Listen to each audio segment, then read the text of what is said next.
Fox Sports. We are Baltimore. We are Florida. It was Mardi Gras night last night at Marlins Park, and it was a party. The Cajun recipe for a win calls for a big helping of starting pitching. And Matt Latos delivered. Can't have Mardi Gras without someone shouting, "Hey, show us your hits." Ichiro, Adeiny Echeverria, and Martin Prado were in full display. This recipe would not be complete without some deep-fried bullpen. A.J. Ramos, Brian Morris, and Steve Cishek. The game and the meal complete. Hey, it's time for dessert and game 2.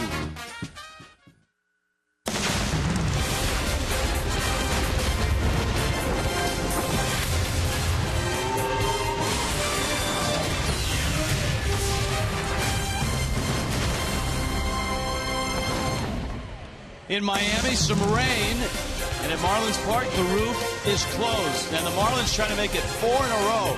That's right, the Marlins have won 3 straight. The Nationals have dropped 3 in a row. Marcell Ozuna and the rest of the Fish feeling good right now. Martin Prado with a game-winning hit. But they've got to face those Fish do. Steven Strasburg. Tom Kohler gets the ball for Miami. Hi, everybody. I'm Rich Waltz along with Jeff Conine. Tommy Hutton still under the weather. Partner, hope you're getting better. Let's talk about last night. All of a sudden, a 3-game win streak and a decidedly different feel around the ball club. Yeah, big time last night. It was one of the first games this season. The Marlins have really put together all 3 aspects of their game and done it well.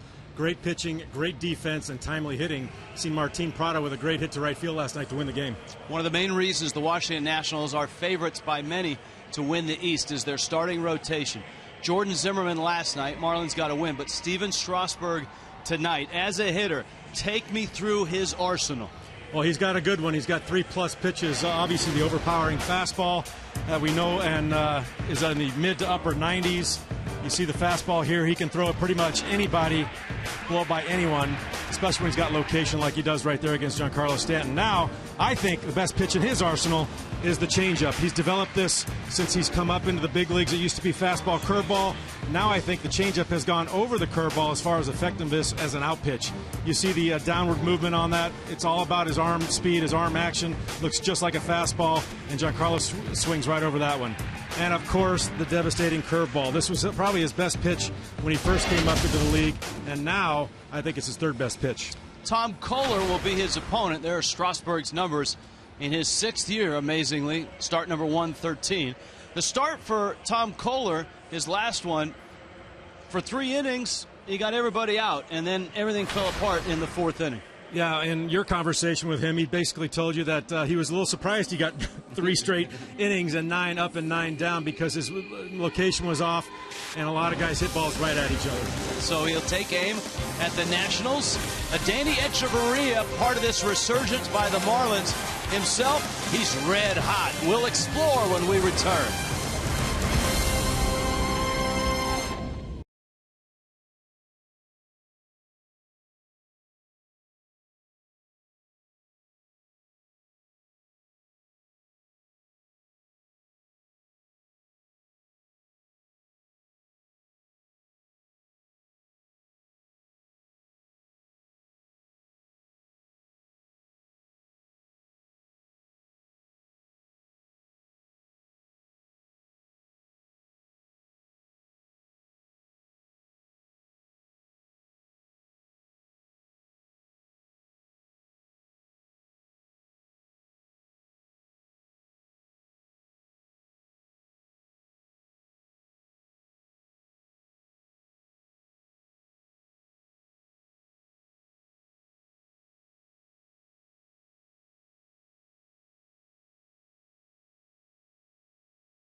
right now. Nice to have the bottom of the order contribute last night. Let's go out to center field.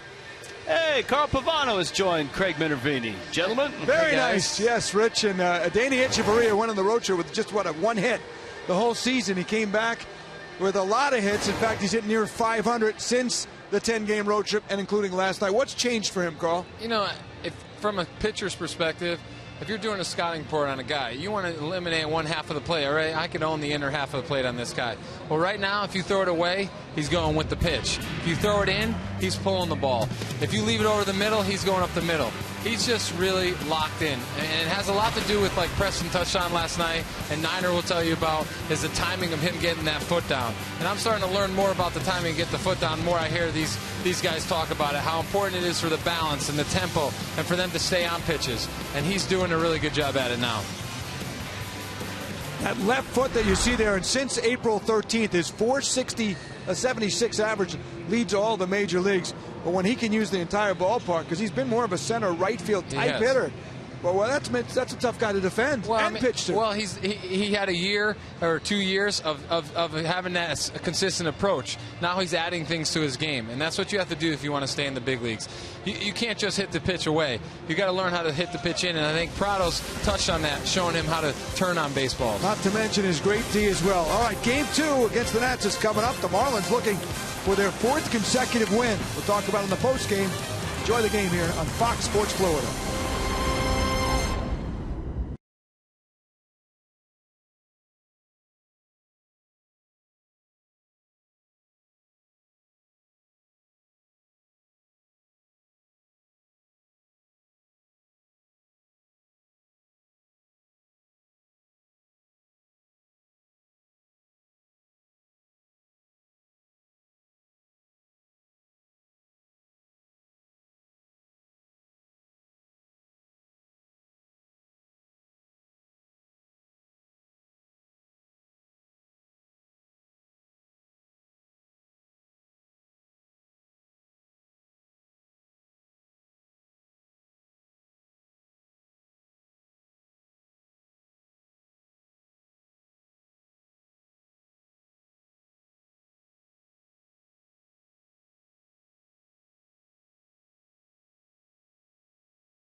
Sports Florida is brought to you by Toyota.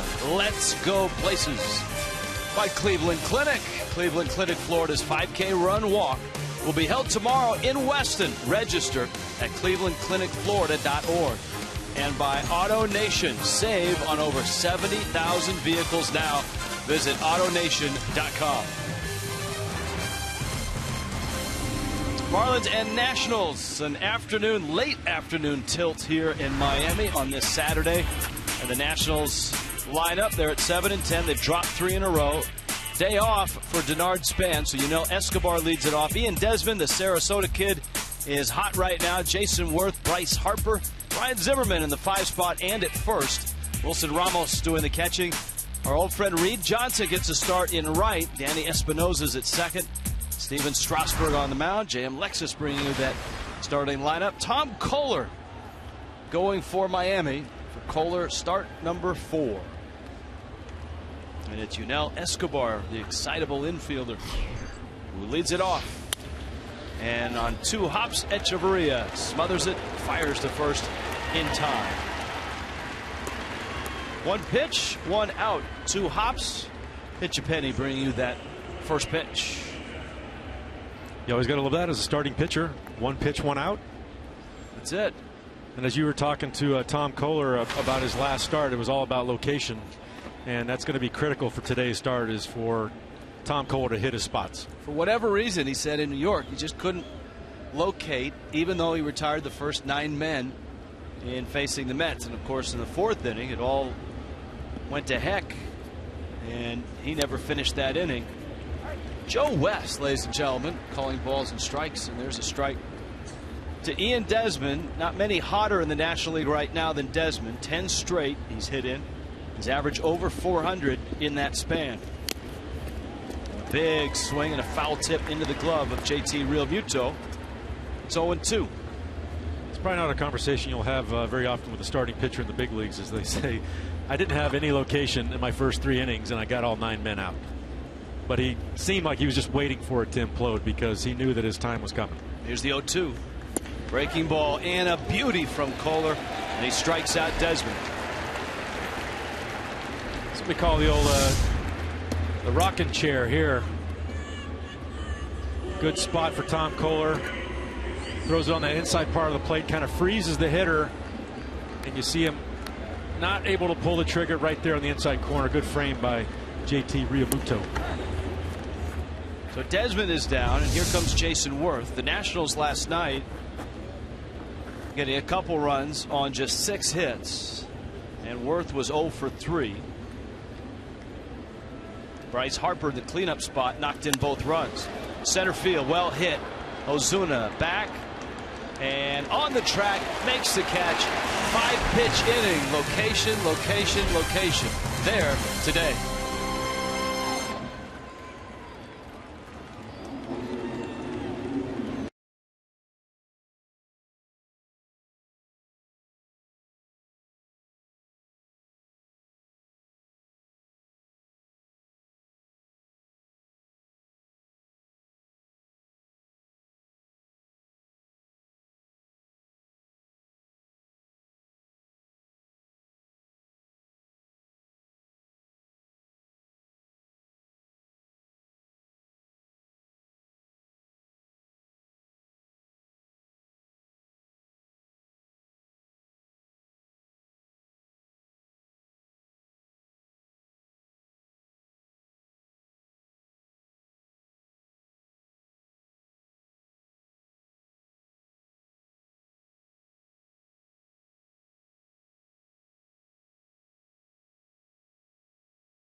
Marlins.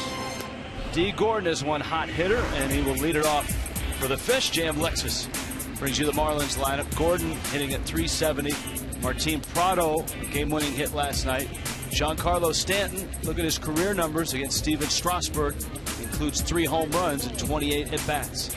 Marcell Ozuna's hot. Justin Bour just called up, gets his first start of the year. He had 15 starts and hit well as a starter last year. JT Realmuto has been nice behind the plate. Ichiro is in left. Danny Echeverria red hot in the 8th spot, and Tom Kohler will hit 9th. And here's a look at Steven Strasburg, his 4th start. His last start, he was outstanding. He was perfect into the 5th inning in his start and beat the Phillies 4-1. And a strike to Gordon. That's the typical mid-90s fastball we'll be seeing all night from Steven Strasburg.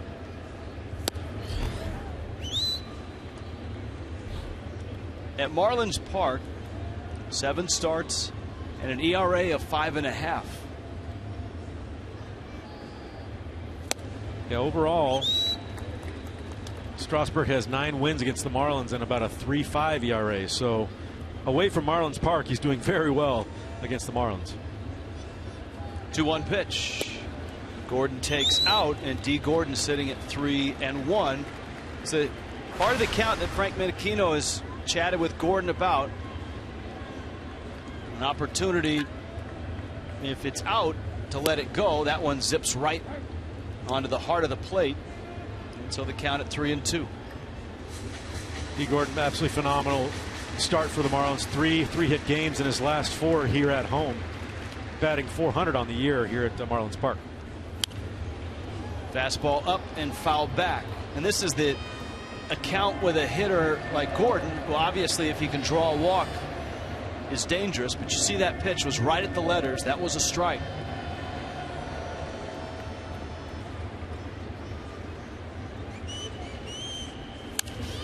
Ground ball deep in the hole. No way they're going to get Gordon. And he's got himself another hit. That's 4 hits already in the series. And he continues to just sparkle in that leadoff spot, and obviously a threat to run here. You look at Desmond's positioning here. They play shallow on the infield just to get a bouncing ball that D. Gordon might hit. Because if he gets any elevation on a bounce, he's not going to be able to get him at first base. Look at, he comes in. Most guys are playing back there near the grass, and he can't get the angle to get that ground ball. And even if he did, he wouldn't have thrown out Gordon anyway. Martin Prado in the 2 spot. Remember Christian Yelich on the disabled list. Prado is an outstanding number 2 hitter. I love him in this spot. A guy that can really handle the bat. And last night, I talked to him about last night's game, and I said, you were trying to hit that hole over there between first and second. He's like, you know what? They pounded me in early. I started flying open with my shoulder and my hip, and I said, you know what? I'm going to stay on this ball, and I'm going to hit it to right field. And it's exactly what he did to win the game. Strasburg steps off. Prado has been hot. His average just under 300. 6 for his last 13 at the plate. And that hit to right last night, a deciding hit, game-winning hit. He was 1 for 4. Gordon bluffs, and he's running. Pitches down low. The throw, he is out. Called out at the plate. Gordon looks into the dugout. This is certainly one where the Marlins video team will look to see if possibly he got under. Mike Redmond steps out of the dugout just long enough, as is the rule, for his video team to take a peek. Here's our first look, and he is, wow, that's close. In super slow-mo, see if you can see the hands.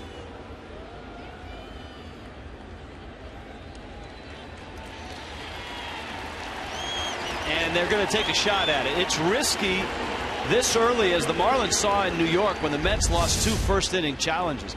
It's risky to challenge in the first inning. You lose it, and then you lose your challenge. And you don't get the next one. So you're at the discretion of the umpires from the 7th inning on. Joe West, Kerwin Danley will take a look at it.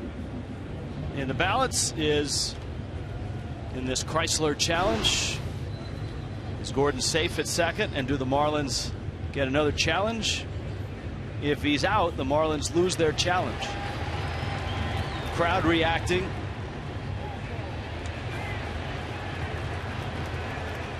Jeff Conine, from what you've seen, is there decidedly enough undisputable evidence to overturn it?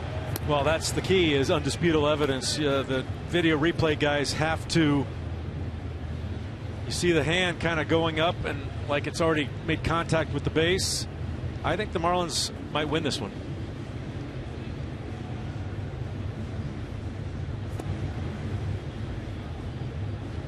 And it goes to show you, too, with a guy like Strasburg on the mound, they want D. Gordon at second base to get any run that they possibly can. That's probably why they're taking a shot at doing a challenge this early. 8 umpires are in New York. 4 come in for the afternoon. 4 come in at night. Sometimes there will be multiple umpires looking at a replay in New York as well. And they have not only our view,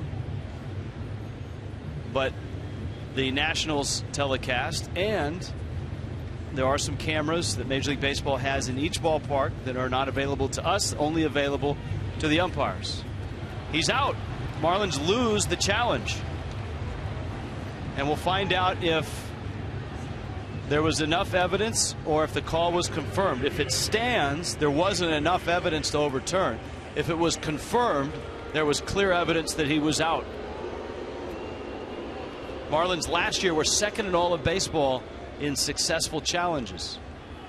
So this one stings. Prado takes a strike. And the count's 1-2.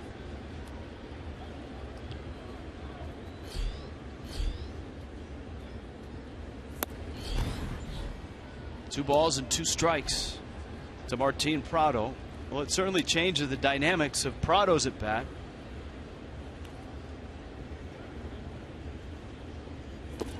Breaking ball misses away.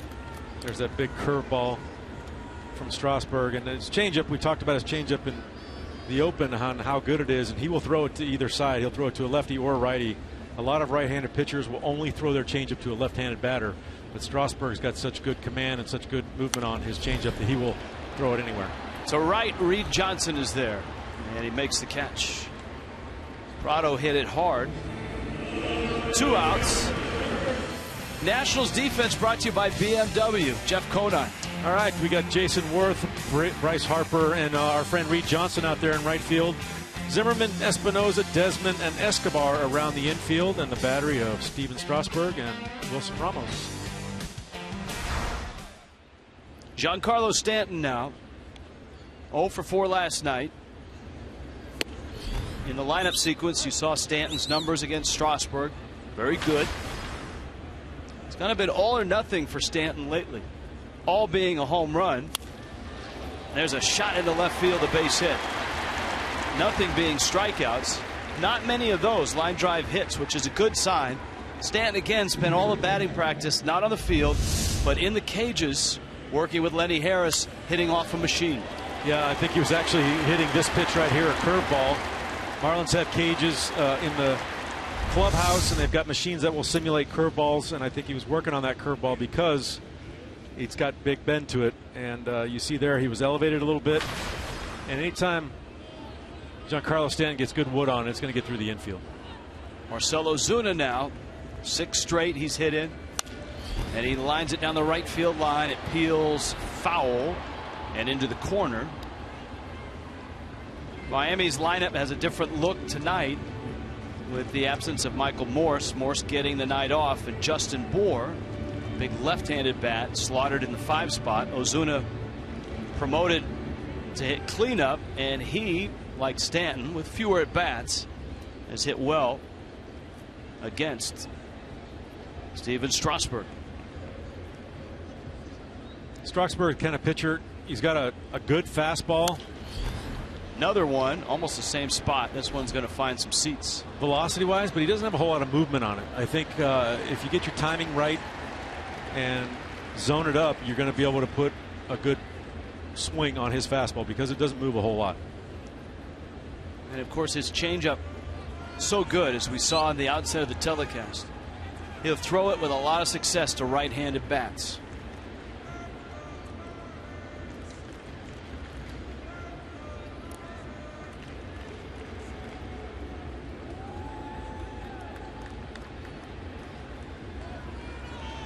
Miami has a pair of hits here in the first inning, but there's 2 outs, and Stanton's at first.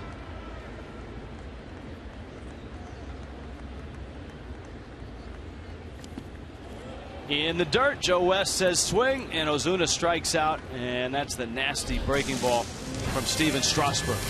Scoreless after 1 in Miami.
out on that attempted steal after a review. We have Brett Butler mic'd up tonight. Come on, thought you were in there, man. Thought you were in there. No, you got to bend your fingers back. I could have went like that. I was say I bent them back. Watch his fingers. That left hand. Huh. So he touches the bag with the palm of his hand to prevent getting his fingers jammed. And by that margin, he felt he was out.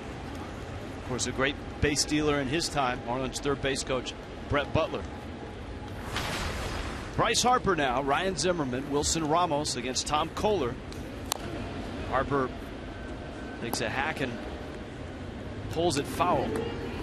It's been interesting to see D. Gordon and his combination of slides this year. He's going feet first. As you said, he's trying to get away from the head first slide because you have more propensity to get injured, especially in your hands. But he's not a great feet first slider yet. 0-2. And Harper takes up. Harper having a really nice start to the year. He's hitting .286, but his on-base percentage is .438, and he's slugging over .500 at .518.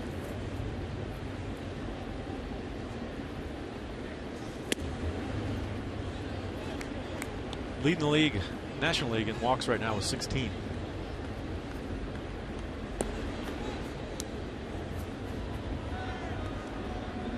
Kohler needed 5 pitches to get through the first, and his 5th pitch to Harper missed someplace, and it's in. It's 3-2. Fox Tracks takes a look. Let's see if it crossed the plate. Ooh, boy, that's close. I mean, that's at the knees on the inside part. That's a strike. And a fastball, strike 3 call, and Harper knew it. Nice sequence by Tom Kohler. All right, the defense brought to you by BMW for Miami. Ichiro Suzuki out in left field for the ailing Christian Yelich. Ozuna Stanton ran out the outfield. Prado, Echeverria, Gordon. Justin Bauer gets his first start this year at first base, giving Michael Morse a day off. Tom Kohler and JT Realmuto behind the plate. Ryan Zimmerman now. Zimmerman this year making the transition from third base across the diamond to first, necessitated by the throwing issues he's had, the shoulder issues he's had. No Adam LaRoche, and LaRoche, even though he made the All-Star team, seemingly underappreciated in his time, maybe underpublicized. The bigger names and the bigger stars, but got a Gold Glove first baseman who drives in runs with power. That remains to be seen what kind of a loss that will be as the season goes along.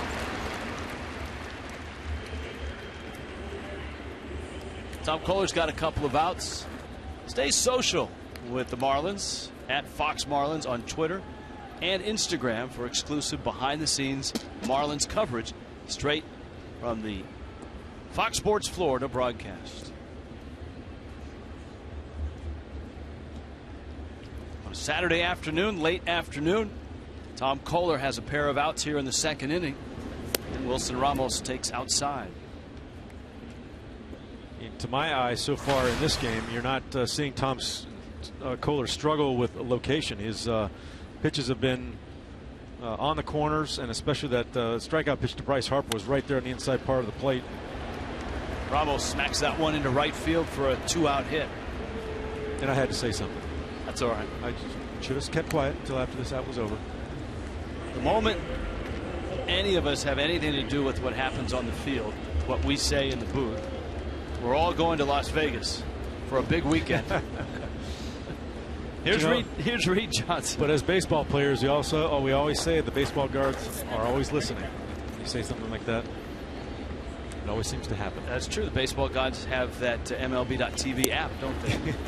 There's a strike to Reed Johnson. Good to see Reed find a home with all the injuries the Nationals had. Remember, Span in spring training, Worth in spring training, Rendon is still out. End of the bat. Echeverria won't get it. It's into center field. And Reed Johnson has his 3rd hit as a National. He's now 3 for 14. One of the all-time great guys, a really favorite in that Marlins clubhouse last year. Did a great job off the bench. You see him get off the end of the bat right here, but just enough to get out of the reach of Echeverria for a base hit.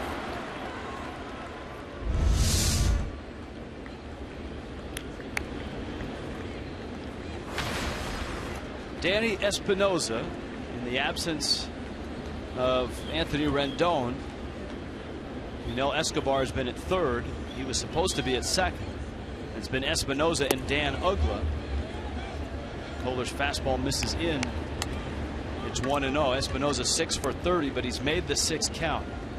2 doubles and 2 homers. Always had great power for a second baseman. He's not a very big guy, but you see the average has not been where it should be over the last few years. His biggest challenge last few years, strikeouts. And this year, obviously a small sample size, but that's starting to change. 30 at bats, just 5 strikeouts.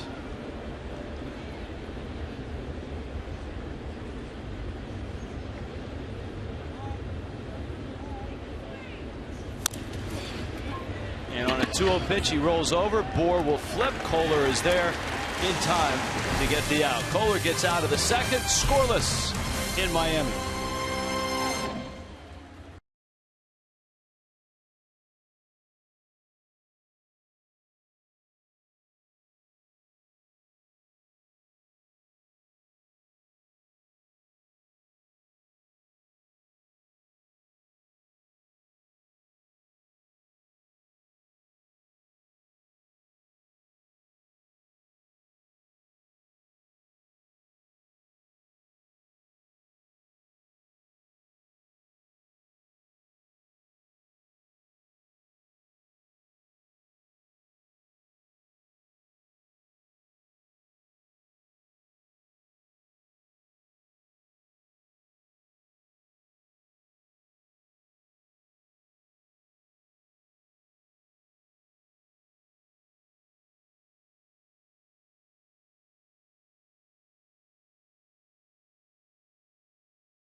Fundraiser for your organization. You can arrange your next group outing at Marlins Park. All new food and beverage options, including VIP groups, all-you-can-eat seats, and the new Clevelander Sunday brunch with the Jeff Conine Mimosas. 1-877-MARLINS or go to marlins.com/groups today. Now, you always wanted to have an adult beverage named after you, didn't you? Yeah, I don't know if I'm seeing anything from that. Should we get a licensing deal on that? It's all for the kids. Sorry. Justin Bohr, JT Realmuto, and Ichiro. Bohr, you see his season numbers in New Orleans. That in 14 games. And if he hits like he did when he started last year, the Marlins will be quite happy. As a starter last year, the 15 games he started, he hit .352. Yeah, you see 284 overall last year. That includes coming off the bench. When you're a young player that is basically used to playing every single day in the minor leagues, that's a tough gig to come up, get called up to the big leagues, and be called upon to get a pinch hit late in the game. He was 1 for 17 as a pinch hitter. Steven Strasburg, 26-year-old. And he backs Bohr off the plate. Count is 3-1. Wore a little old school with the no batting gloves. Put on a show in BP today. Boy, line drives out into the right field home run porch. And he walks. Justin Bour, leadoff walk to open up the second. That brings up JT Realmuto. This copyrighted telecast presented by the authority of the Marlins may not be reproduced or retransmitted in any form. The accounts and descriptions of this game may not be disseminated without the express written consent of the Marlins. 0 for 3 last night was Realmuto. Strasburg takes a peek at Justin Bour. Misses in with his fastball. Yeah, and speaking to Lenny Harris, he told the hitters today that Strasburg's been struggling a little bit with his fastball command, and we've seen that thus far in this game.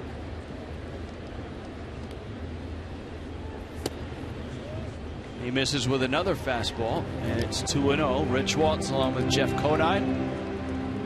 Tommy Hutton under the weather this weekend. Joined by Craig Minervini. Carl Pavano joining the show tonight as well. For a Steven Strasburg Tom Kohler matchup. Miami trying to stretch their win streak to 4 straight.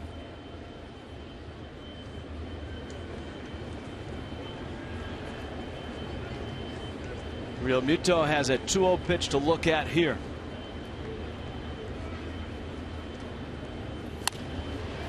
Big swing and a soft fly ball to Reed Johnson. 1 out. We check in with Craig Minervini. Rich, 5th inning of the ball game here last night. Some history. Ichiro scored for the 1,967th time as a professional player, and it was a run felt all the way across the world, because with that run he tied the great Sadaharu O for the most runs ever by a Japanese professional baseball player at 1967. 8 major leaguers have more runs than this, led by Ricky Henderson at 2295. I talked with Ichiro about it. I said, is it a big deal? He says, because it's Mr. O's record. That's what makes it important. He told me he's friends with Sadaharu O, goes to dinner with him every offseason at least one time. He says not only was he a great player, put that aside, he said he was an amazing and is an amazing human being. He is. You're right, Craig. Thank you for that. Having been over in Japan and seen Japanese baseball, Sadaharu O is Babe Ruth, Henry Aaron, Mickey Mantle, you name it, wrap them all up in one, and he's the guy. A legend in the baseball world. Has the professional home run record. 868 home runs. It's a lot. That's why we have a crack staff. Ichiro right now with the count 1-2. 1 out. Bottom of the second. This will be pitch number 30 coming for Strasburg.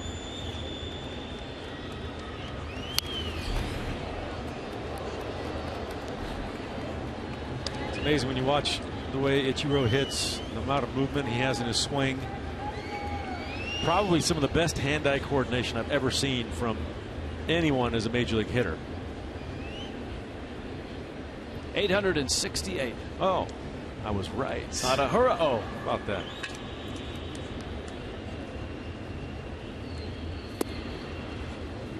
Misses away, and it's 2-2. Strasburg does not look sharp.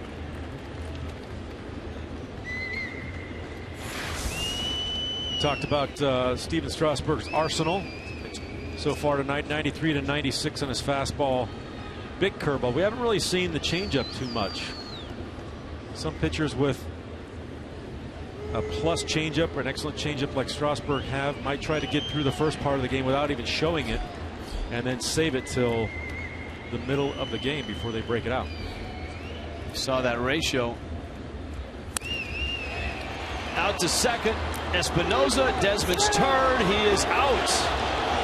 Boy, that was bang bang. Remember, Miami doesn't have a challenge.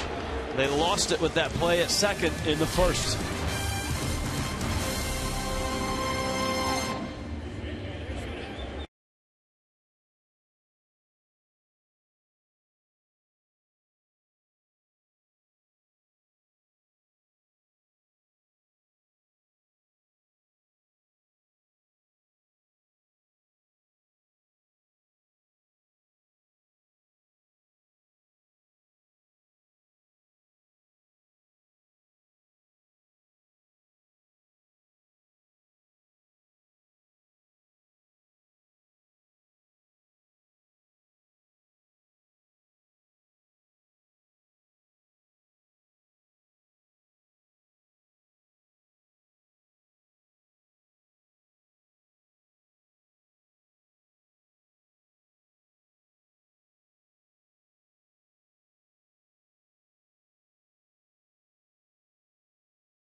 Marcell Ozuna's in center, and Brett Butler is wearing a mic.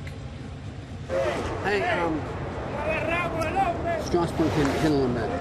So playing over him, but playing regular.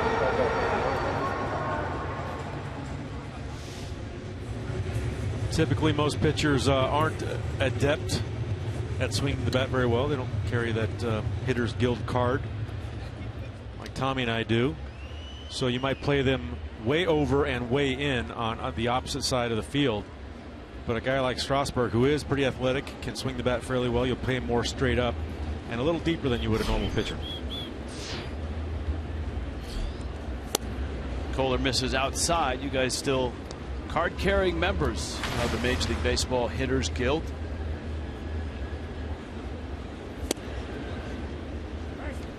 And a strike to Strasburg. You and Preston Wilson and Tommy Hutton. Unfortunately, Carl Pavano was rejected when he applied. Yes.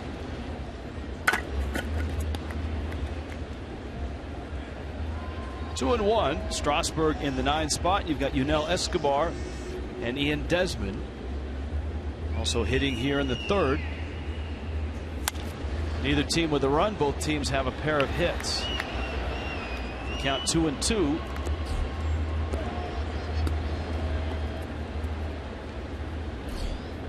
Brett Butler handles the outfield defense, the running game, the bunting game. High chopper, first base side. Kohler, like a tight end running a post pattern, runs it down and steps on the bag. He's built like a tight end too. Yes. He's thick. Tom Kohler, we talked about his location earlier today, and he didn't have it last start, but look at what he's done so far today. You see location, location, location. A good curveball on the inside of Ian Desmond. You see a fastball on the inside part to Bryce Harper. Zimmerman gets out on the end with a curveball that's away. And look at that. That is perfect location to Danny Espinosa. Gets the out over on a quick cover over to first base. Rand-Eye Vision can keep your eye on the ball. Randeye.com/LASIK.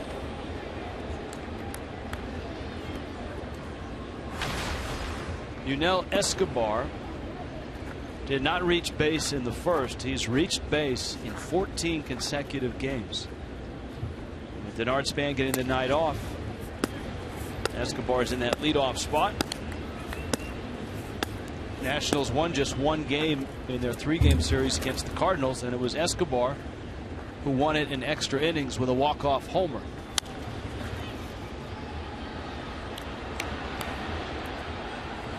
Escobar was a Marlin for about a week.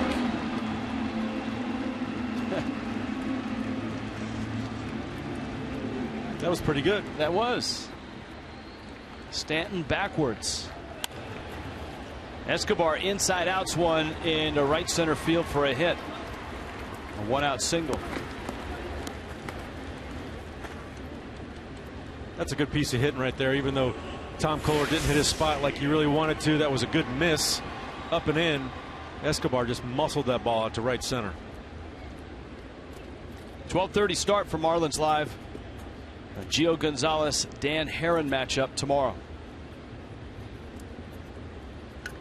Now Desmond called out on strikes in the 1st.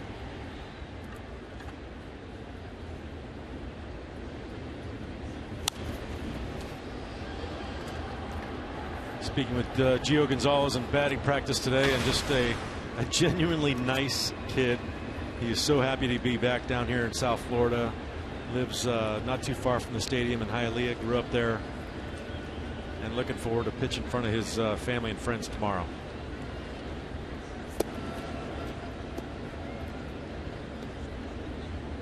Well, he's won 5 in a row against the Marlins going back to April of 2013. As Gio Gonzalez. Strasburg, his last 3 starts against Miami, he's 2-1 with an ERA well under 1. Leading there was Escobar. He's just back in. That was close. Good move by Tom Kohler. Let's take another look at it. You saw him leaning a little bit. I don't know if Justin Moore got that elbow before his hand got to the bag. 1-1 just missed. He's not getting that corner. Joe West's having trouble with that pitch at the knees and plenty of the plate.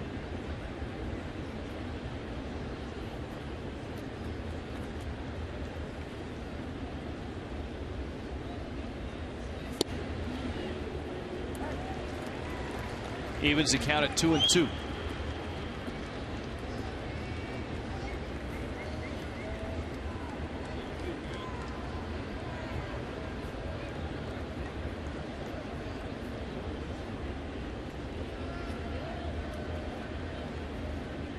Ian Desmond with 1 out.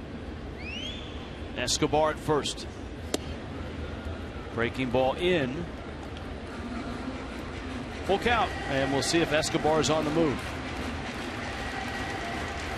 See Tom Kohler trying to go to that, what we call a front door curveball.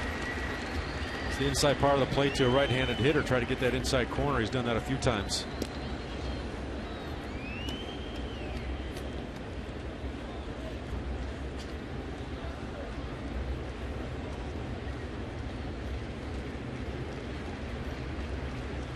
In all likelihood, Escobar's on the move. Kohler seeing if he can catch him leaning like he did before, and they almost picked him off.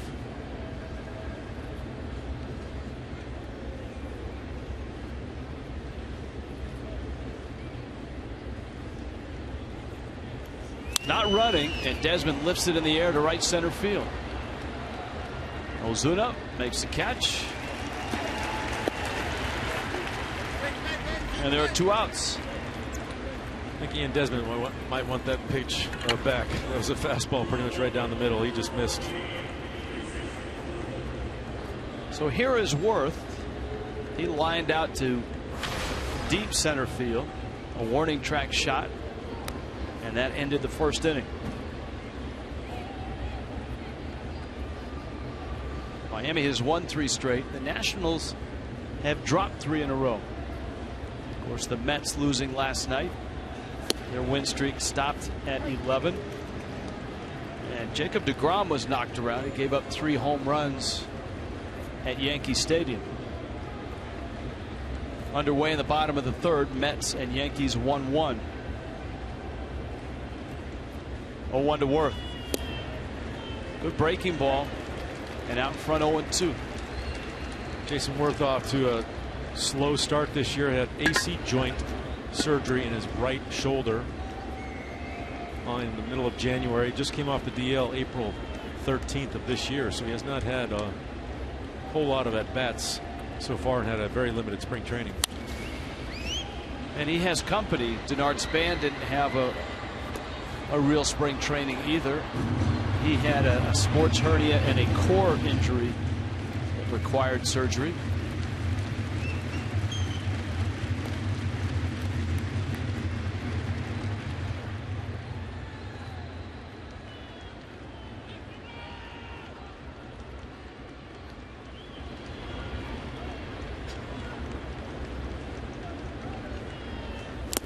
Got him. Great pitch. Kohler strikes out Jason Worth and has held the Nationals scoreless in the first 3.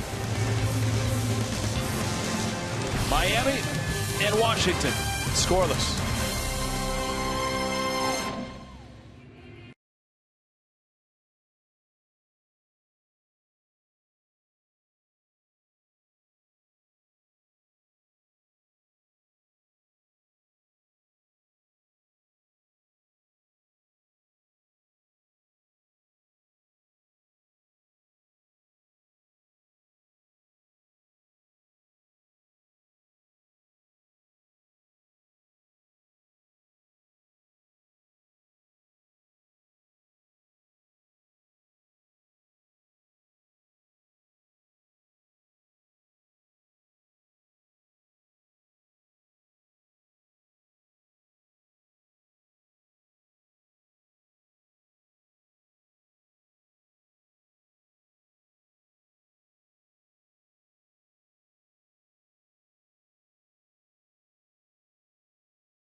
por Kendall Toyota.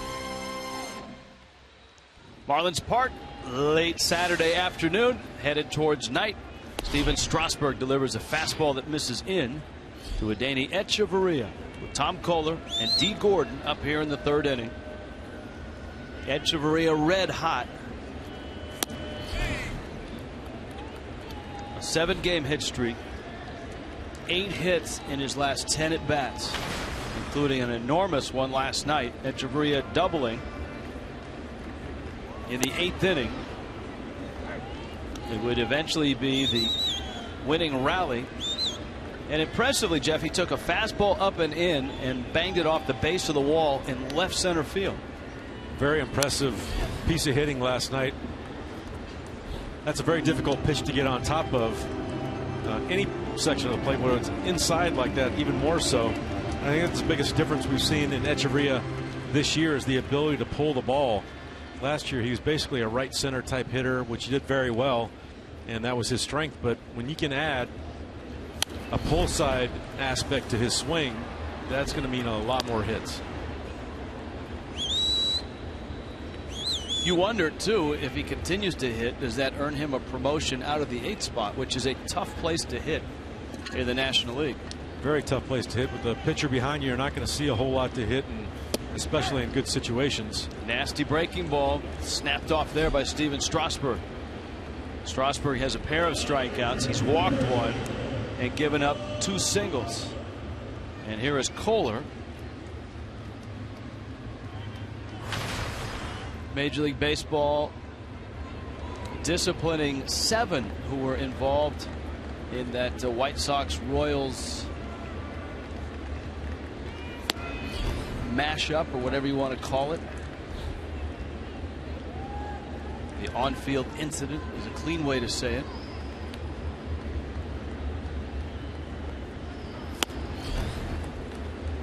Royals pitcher Yordano Ventura suspended 7 games. Edinson Volquez 5 games.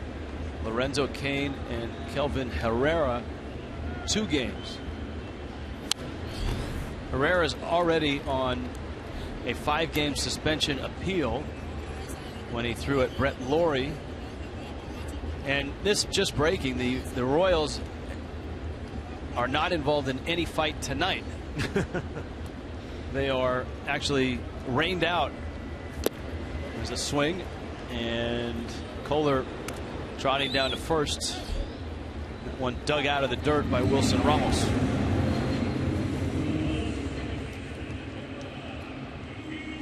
Tomorrow, this series concludes, and it is Sunday. It's a Sunday fun day. It's 110. Pepsi 4 for $74 pack. Get you 4 KM beef franks, 4 Pepsis.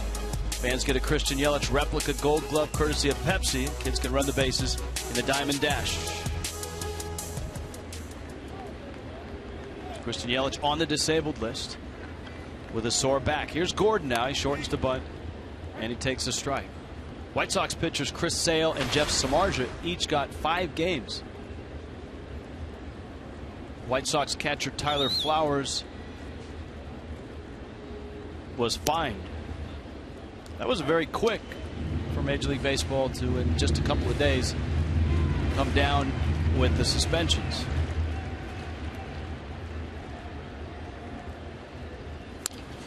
Gordon pulls a ground ball, and Espinoza gets him at first. Miami down quickly in the 3rd, still scoreless.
It's the 4th. Rich Waltz along with Jeff Conine, Tommy Hutton on the 3-day disabled list. Hutt under the weather this weekend. And partner, we hope you're back soon. Niner, the pitching matchup has been a good one. Tom Kohler has location, as you described. And Steven Strasburg looks like the guy who pitched so well his last time out. Nothing like his first 2 starts. Yeah, it looked like he was a little bit all over the place first couple innings. 30 pitches in the first 2 innings for Strasburg, but he's really settled down in that last inning. Seemed to have found his breaking ball, which is not good news for the Marlins. No. Well, last night a low-scoring affair as well. The Marlins won it 3-2. This is second time through now for the Nationals. Bryce Harper, Ryan Zimmerman, and Wilson Ramos. As we noted, for Kohler, the second time through in his last start wasn't very kind to him. The Mets knocked him out of the ball game. He retired the first 9 he faced.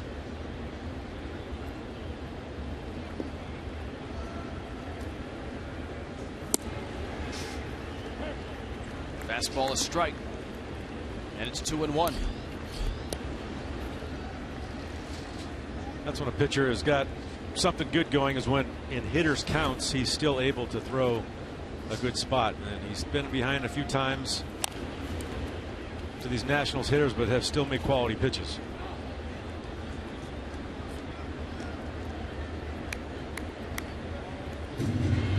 There was actually a medical report on Christian Yelich today, just perusing the news. An MRI revealing that he has a bulging disc in his lower back, undergoing treatment, and confident he'll come off the disabled list in early May when eligible. May 5th is the date that he can be reinstated. Gordon stumbles on his knees and just in time to get a fast runner in Harper. That's a nice play by D. Gordon. Look at D. Gordon here on a breaking ball. He thought he might have pulled it in that hole. He took a step that way. Harper ends up hitting up the middle and makes a great play.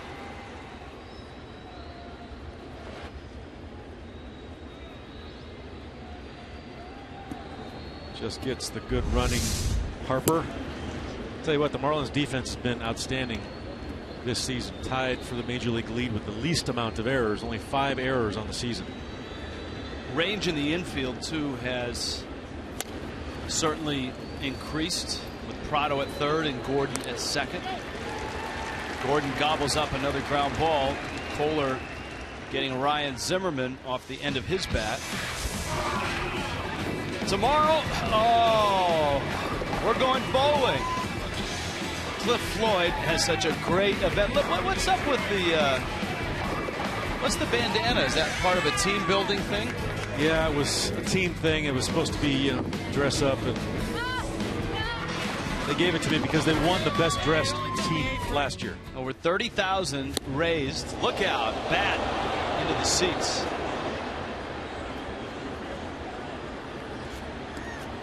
And Wilson Ramos will go back and get a new bat. Over $30,000 raised. Cliff Floyd's foundation for college scholarships. Remarkably, nobody gets hit by that bat. That's one of the better tosses I've seen. Made it all the way down past the dugout, third base. The fan that got it probably won't be able to keep it for the next couple of hours. Most ballparks will take the bat and, almost like a coat check, give you a little chip, and when you're on your way out to the parking lot, then they'll give it to you. Be your exit gift from Marlins Park today. Thanks for coming. Ramos, little tapper. That could be trouble. Kohler gets there, fires the first. Nicely done. Tom Kohler goes 1-2-3 through the Nationals in the 4th. In control are Tom Kohler and Steven Strasburg. Marlins and Nationals scoreless.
Chevy dealers.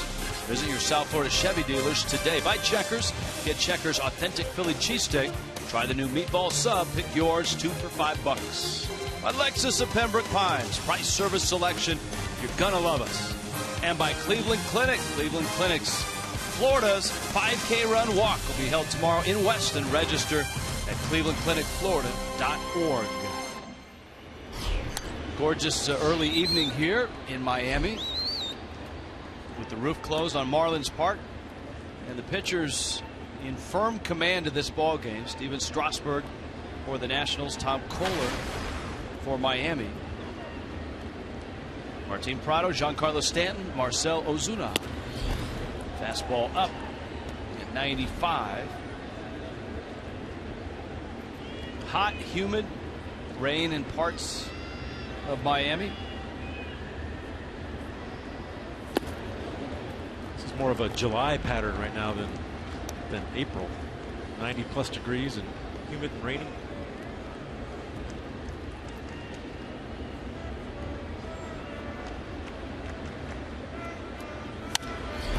Prado shoots that in the gap. Right center field's going to get in, and it's extra bases. Over to cut it off is Reed Johnson. Martin Prado leads off with his 4th double of the season. Martin Prado is so good at getting that barrel of the bat to the baseball. You see it right here. A good mid-90s fastball. Look at that. Got jammed a little bit, but he's so flat through the zone, he's able to keep that ball from getting up into the air and letting the outfielder catch it. Outstanding piece of hitting.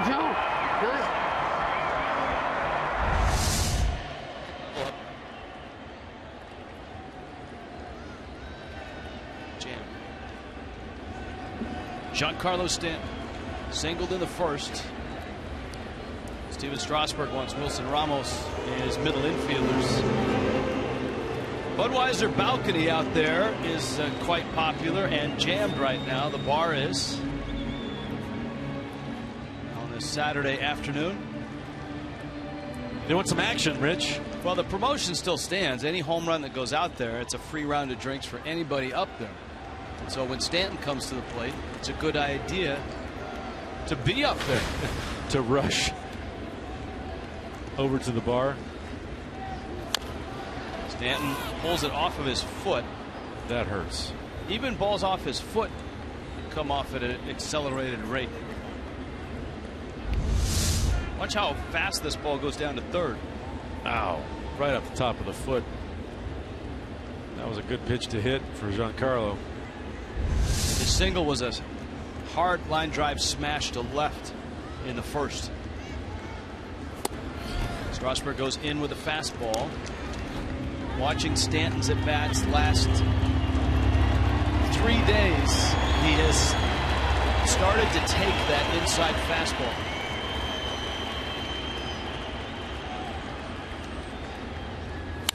Stanton, a rifle shot, fair, down the line. My goodness. It's 1-0, and Stanton has an RBI Remarkable. Even though we've seen it so many times, we saw that home run in Philadelphia that got out of here in about a millisecond.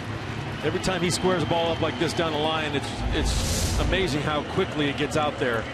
This is basically the same pitch that he fouled off his foot. The first pitch of the at-bat, he does not miss it this time. Laser shot down the left field line.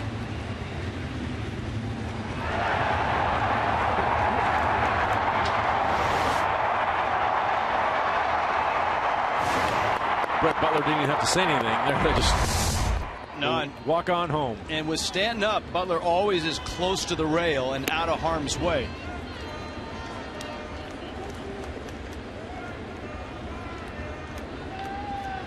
Pitch number 3, the one he turned on. It was 95 miles an hour. 111 miles an hour off the bat. Ozuna to right. Johnson is there. Stanton is tagging. Johnson's arm, not bad. Stanton's in there. Good heads-up baseball. Good throw by Reed Johnson. He actually threw in spring training with Giancarlo Stanton. And You see him read the ball. You know he's going to catch it. With nobody out, he's got to get to third base.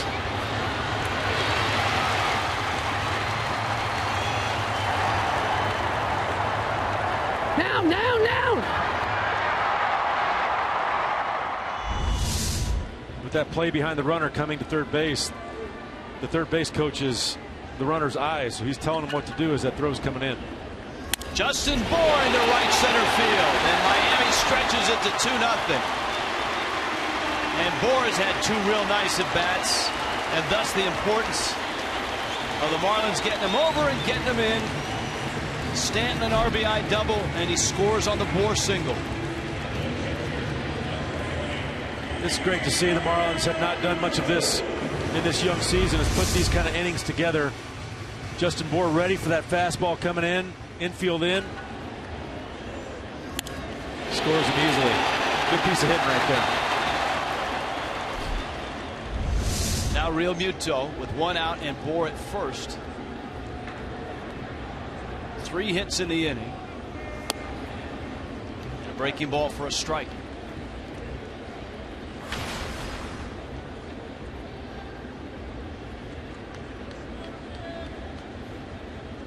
Real Muto, a fly ball out to right.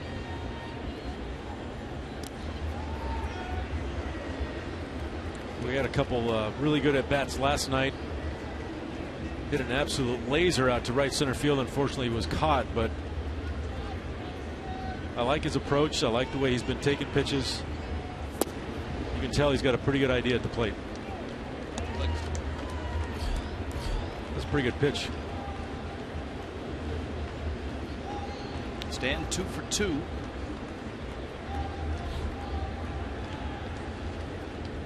It was a pretty good pitch. Neither pitcher is getting that. For Kohler, it's been the outside part.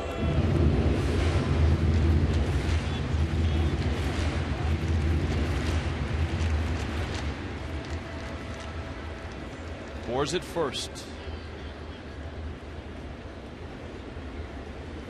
Real Muto up the middle. Bobbled. Espinosa dropped. Everybody's safe. In contrast to Miami, who sits at the top of the National League, the Nationals defensively right now reside in the basement.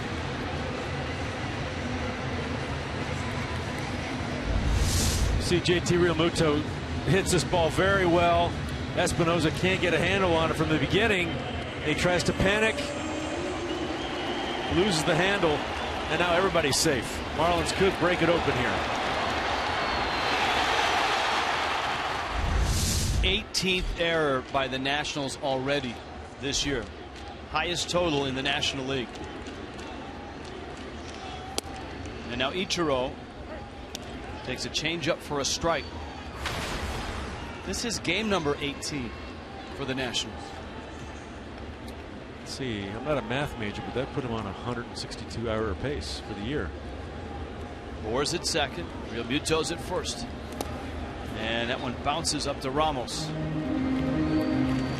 You look at the Nationals and their 7 wins this year. Their pitching staff is number 3 in the league. Hitting is toward the bottom and defense is toward the bottom. If it wasn't for their pitching. Now you're right. ERA for Matt Williams' group, 3rd best in the National League. Ichiro at ground ball. That'll find left field. Bour will stop at 3rd. And the bags are loaded for Miami's hottest hitter, Adeiny Echeverria. Justin Bour, not great speed at second base. Jason Worth, a pretty good arm. Came up on that ball pretty quickly, got a good jump. Good decision not to send him. Cold hard fact brought to you by Clean Crisp Coors Light. Steven Strasburg on the road. Not a bad road ERA on the far right, but in Marlins Park, that ERA is 5.5. Opponent sitting almost 40 points higher here at Marlins Park than everywhere else on the road. This is an enormous at bat for Adeiny Echeverria and for Steven Strasburg. Bags are loaded. There's one out, and Tom Kohler's on deck. If Strasburg can get Echeverria without him hitting a ball into the outfield, he has a chance to escape the inning with just the 2 runs. Echeverria 2 hits last night. And Strasburg misses way outside. It's 1-0. Pretty good play by Ramos just to get a glove on that. That was a fastball that bounced away. He's lucky that it get by for a run. 2 career grand slams. Bohr, Real Muto, and Ichiro. Bags loaded. Bouncer. Espinosa won, and just in time at first base. And Strasburg gets out of it. Echeverria rolls into a double play. Miami has to settle for 2.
Williams and his Washington Nationals are picked by just about everybody, not only to win the East and by many cases by a large margin, but maybe even win the World Series this year. They're 6 games back, a far cry from where they were last year at the end of the season when they won the division in the National League East by 17 games, one of the biggest wins in terms of games ahead of the second place team since they went to division play.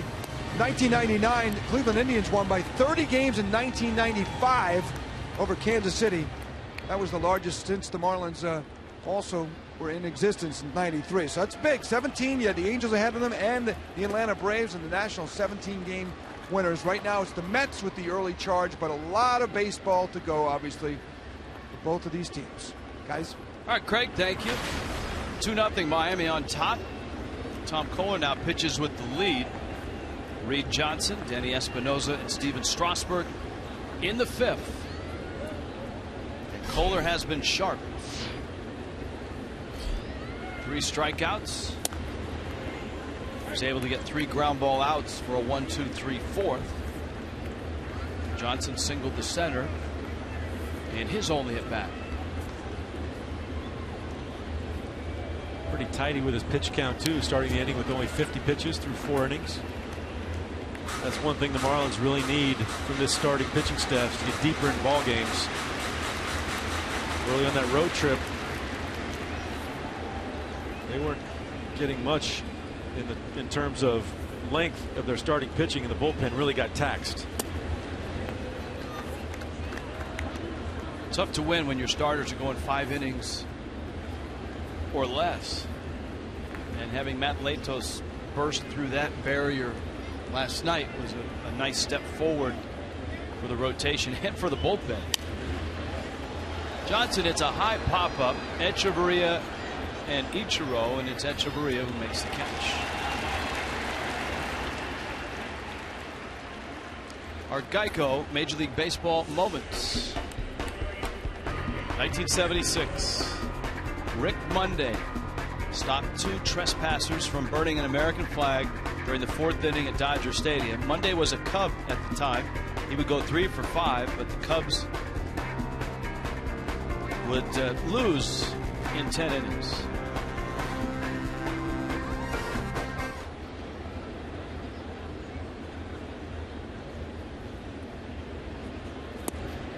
Espinosa takes a breaking ball out. Of course, Rick Monday now, and he was a Dodger in his long career.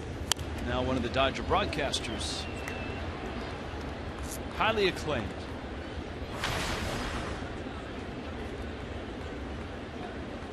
If anything else, Danny Espinosa should be on the all mustache team.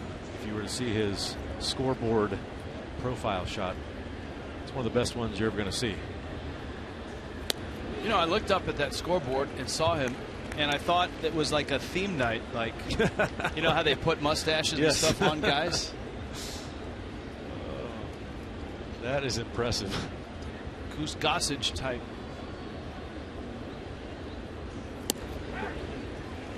Outside corner, Espinosa goes down. Now Worth is a classic look. Game of Thrones is his walk-up song, at least the theme to it, when he arrives at the plate at Nationals Park. A lot of guys go through fads. You know, you saw Espinosa's picture up there, and he's had beards before, but Worth is kind of stuck with his for quite a while. They might have some marketing deals for that look he's got. You think Espinosa's was legit, or if that was from no, I think some it's legit. costume shot just for photo day? It's legit. He's like Bart Simpson, I think, or Homer Simpson. He like grows a beard within minutes after shaving.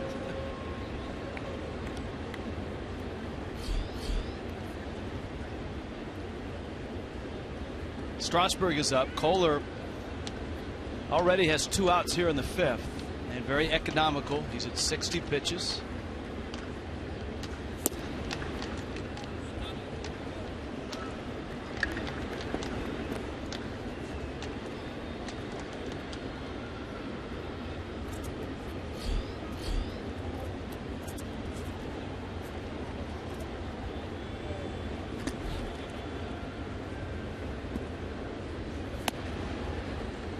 That's in. 3-1.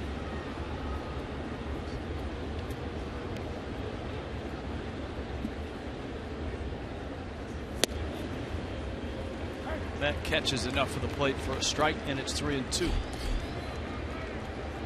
Leadoff man Yunel Escobar is on deck and ready to go. You heard Craig reference the great season the Nationals had last year. Unfortunately, their second playoff appearance in 3 years ended just like the first one did in the division series. They lost that 18-inning game to the Giants in Game 2 and never were able to recover. The Giants won that series 3-1 and would win the World Series. Stanton, pushed back by this fly ball, is there, and he makes the catch. Tom Kohler is rolling. 5 scoreless innings against the Nationals.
Late Saturday afternoon in Miami. Marlins and Mets on a Monday at 7:10. All you can eat KMB Franks, peanuts, popcorn, nachos, Pepsis, and Aquafina. Just $30. All first responders with ID. Get complimentary tickets on South Florida Heroes Monday, presented by Outback. And it will be a Jared Cozart, Dylan G matchup. Mets are coming for 3. David Phelps and Rafael Montero on Tuesday night. Matt Latos, Bartolo Colon finished that series on Wednesday. So the Marlins will miss Matt Harvey. They'll miss Jacob deGrom, who got knocked around by the Yankees in his start last night. Here is Kohler. Strasburg with a 1-1 count, opening this bottom of the 5th. 2 pretty good arms. I don't think the Marlins are crying that they will miss in that series. Of course, the Mets will miss Jose Fernandez and Henderson Alvarez. Marlins hopeful that Alvarez, who is just beginning to throw again, is back within a couple of weeks. And speaking with Jose Fernandez today, he's going to be live BP this Thursday. He's pretty excited for the first that. time. He's pretty excited about that. Probably throwing 95 on Thursday. Overthrowing, anxious. That's outside corner. Nice pitch by Strasburg. Kohler has punched out a couple of times tonight. There's Jose. Said he feels great. I think when he comes out of this, with all of his rehab that he's doing, his shoulder is going to be stronger than it ever was. His elbow is going to be obviously as sound as it ever is. He's going to be raring to go. Craig, you've got an update as well. Yeah, on that line there, Rich and Jeff, 15 pitches is what they're going to look at, get it going. And he is excited about it. And Mike Redmond, I did ask him, is there any even early timetable yet? It's way too far. You've heard this June to July. You're going to hear that for a while, I think, until he starts getting on the mound. But he did say that he would come on the pregame show with us when you guys are on the road into the studio in Fort Lauderdale. So we're going to work on that. But it'd be great to get him back on the mound there and work his way back to hopefully a June or if not early July return. You guys might want to wear helmets and have some bats because I think he'll be in the mood to. We better get him early because the way this pace is going to go, you never know how busy he might be pitching wise. All right, thank you, Craig. D. Gordon not real pleased. You saw that first pitch of the Fox tracks. That was a called strike by Joe West, and it was plenty outside. Way off the plate. Interesting that D. Gordon squares around a bunt with an 0-2 count.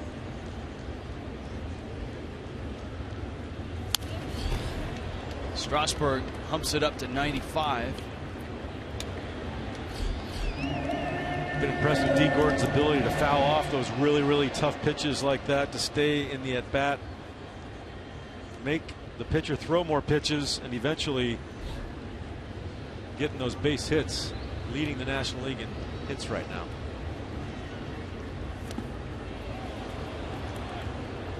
Breaking ball, and Gordon went around. And so the second out.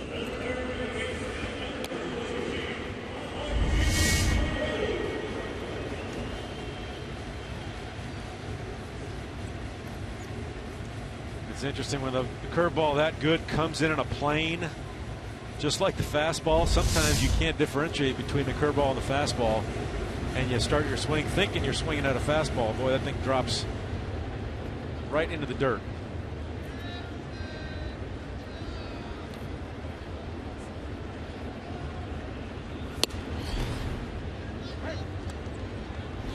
Strike to Prado's hit it hard twice. Line to right for an out in the first. Lined into right center for a double in the fourth. Miami got their 2 runs in that 4th inning. Giancarlo Stanton would follow Prado with a 111-mile-an-hour double down the left field line. There's that curveball inside, front door curveball. Joe West calls it a strike. Boy, Strasburg, nasty. Strikes out the side in the 5th. 5 in the books, 2-0 Miami.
game by both. Kohler just a little bit better right now. Inning by inning, you see the comparison. 6 hits for Strasburg, 3 for Kohler. Strasburg getting 3 strikeouts that last inning, ups his total to 6. And now Kohler will try to match that with Escobar, Desmond, and Worth. Boy, Strasburg, you see him breaking out that nasty changeup last inning. 89 miles an hour on the changeup on that last strikeout of that inning.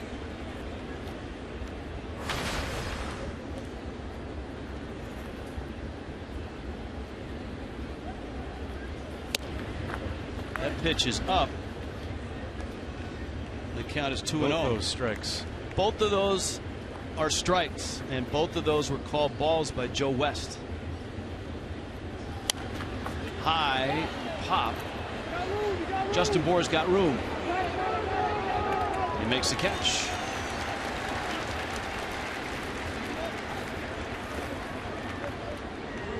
Toyota Trend. Longest tenured National.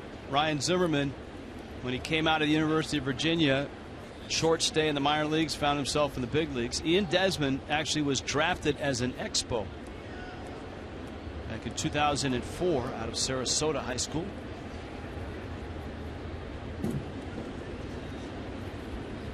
Man, I'm old. I remember playing against Ryan Zimmerman his rookie year back in old RFK Stadium. Frank Robinson was the skipper.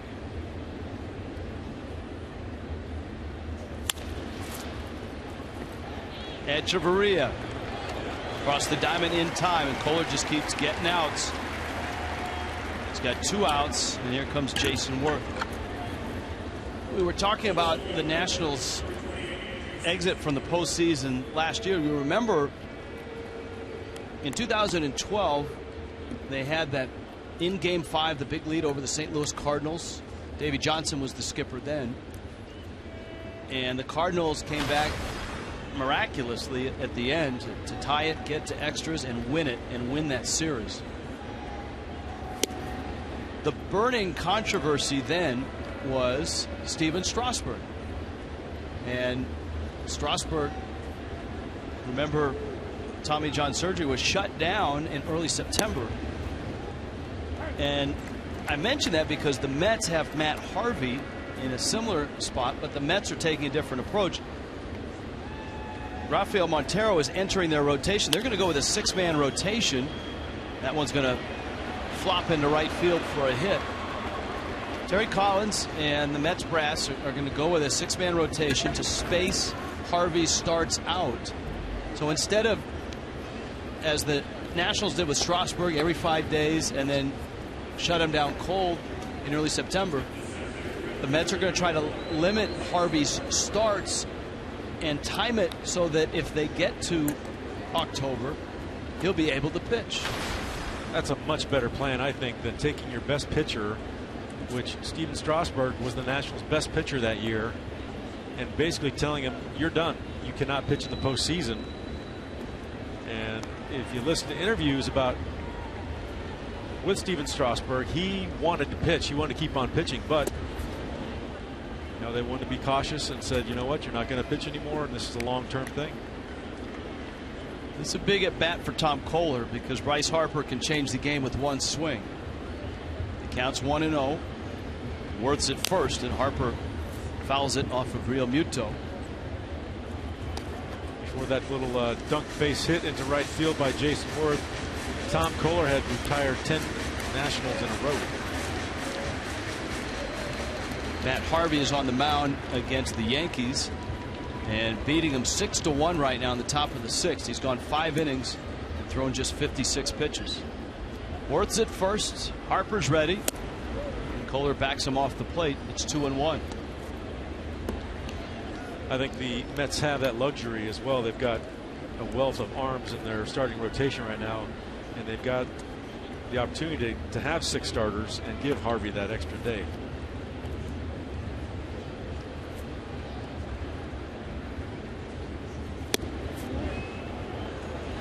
Not a strike. And it's 3-1. It's up. The Nationals could go on to win 2 or 3 World Series with this group, or they might not. And if they don't, they may look back as an organization in 2012 and ask, what if? Here's the 3-1. That's a strike. Harper doesn't like it. He's walking down the first baseline.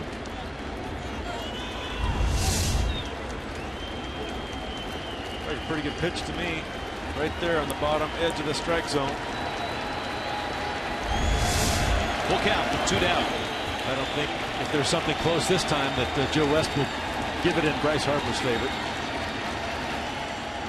Worth on the move, and Harper gets a piece. Worth will turn around. Washington has 4 hits. All of them have been singles.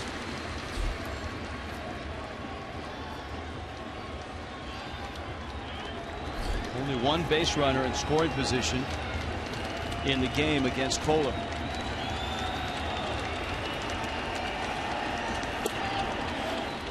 And it's down low, and Harper walks. And here comes Ryan Zimmerman. Have you ever had plantar fasciitis? Oh, yes, indeed. Ryan Zimmerman has it right now in his left foot, and he's been battling it so much so that he sleeps with a splint on his foot at night, taking a lot of anti-inflammatories, but playing through it. Been there, done that. They had the boot at night. They had this special way they taped my foot in the arch to try to relieve the pressure during a game. I had special shoes made up. It was a pain in the foot. How does one get that? Is this wear and tear? It's a wear and tear. It's an overuse injury, and when that thing gets, that hot spot gets down there where that tendon connects in your foot, it's really difficult to go away.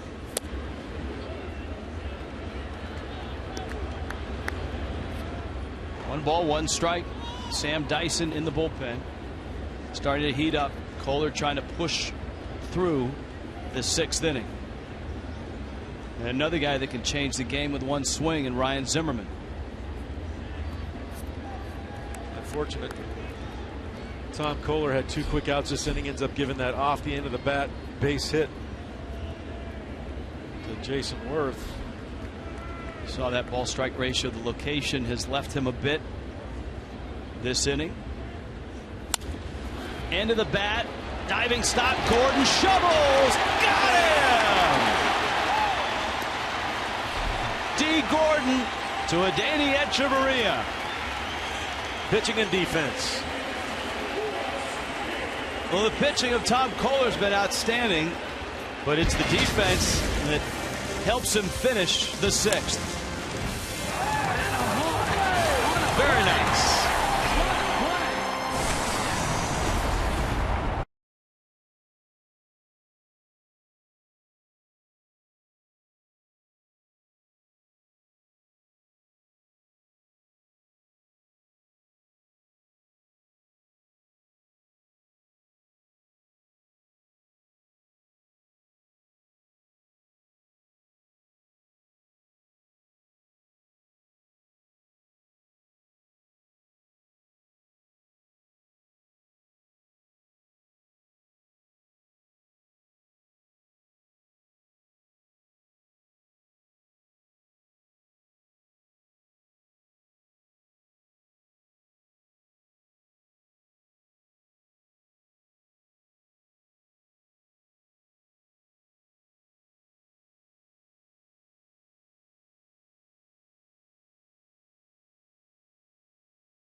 2-0 Marlins on top. Giancarlo Stanton against Steven Strasburg.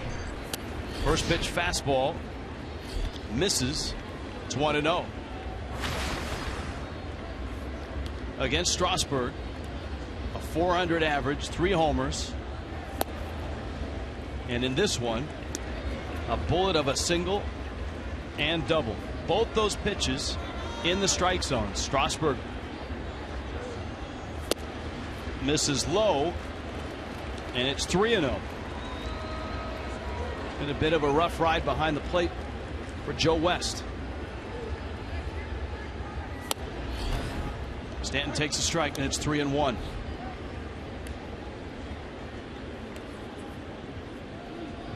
Somewhat of a shift by the Nationals. Fastball buzzes him in, and Stanton takes the walk.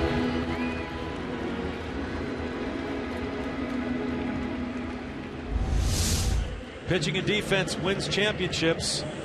And boy, the Marlins defense this year has been outstanding, league leading off or defense percentage. You see D. Gordon making a fantastic play up the middle. What a play! What a play!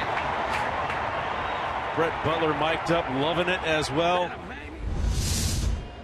There's D. Gordon.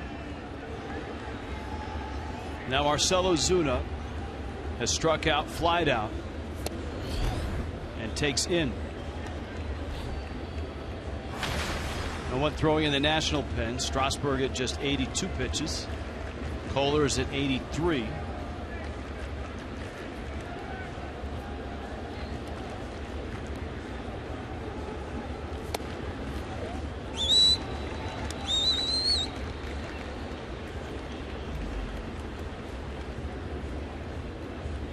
Strasburg was lights out last inning, striking out the side, and this inning he's having trouble finding the strike zone.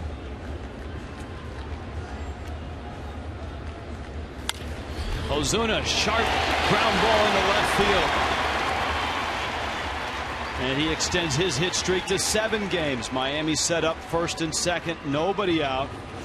And Justin Bour to the plate. I like this good aggressive hitting. 2-0 count. You know Steven Strasburg is looking to throw a strike. You're pretty much guaranteed you're going to get a fastball. Gear up for it and let her rip.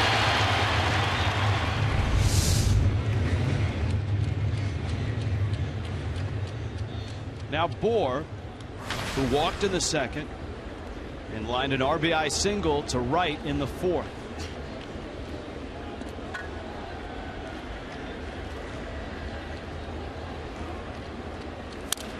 Up the middle, into center field. That's a hit. Stanton will score. Ozuna to third. First start of the year, and Justin Bour is having a nice ball game. Ambush him. Just like last at bat, first pitch swinging. He's looking fastball all the way. This is a good piece of hitting. This football is down and away. Stays on it all the way through the strike zone. Just gets it by a diving Desmond. Another RBI. All right, all right.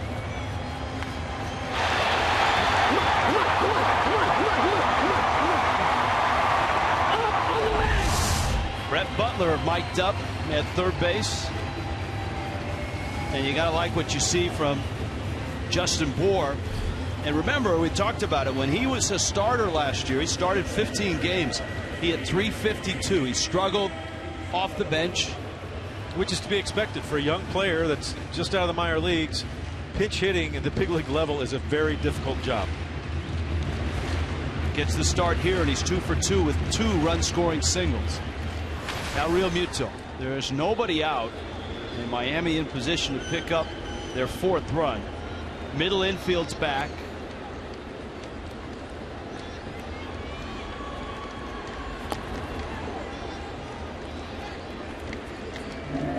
Got nobody out. Got nobody out. Middle infield, okay? If it's hit hard, shuffle, shuffle. If he goes to second, you go. All right? The last couple of nights, Marlins today 4 for 6 with men in scoring position. Last night 4 for 7, 8 for 13. The first 2 games of this series.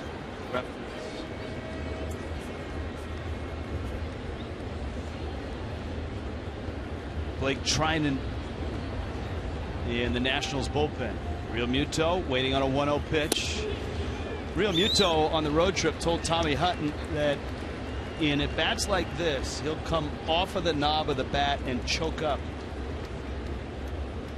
With 2 strikes, or in a spot like this where he's looking for a sac fly or just putting the ball in play. Lines it, foul, and the count's 2-1. This is a tough play for the ball boy. This is a hard shot. Oh, where's he looking? Isn't really looking at that ball in his glove.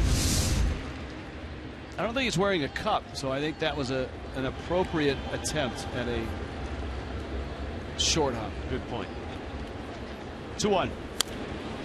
Pulled foul, and now Real Muto just looking for contact.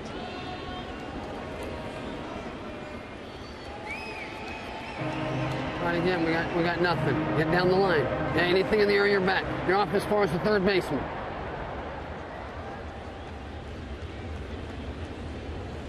He says get off as far as third baseman, so he's going to get the same distance that the third baseman is away from the third base bag. He'll get his lead to kind of protect if a throw coming back from the catcher, so he knows he can get there just as quickly as third baseman can. That's another incredible backhand stab by Ramos on a with a runner at third base, no doubt, and he's picked a couple of them clean. Yeah, and these pitches you don't have time to get in front of it and block it, so he's just got to pick it like almost like a first baseman. Fouled at the plate. See Strasburg going to that changeup a few times here on JT Realmuto, wanting him to pull that ball to third baseman so he can cut down that run coming to home. Justin Bour's at first. Marcell Ozuna's at third. Full count.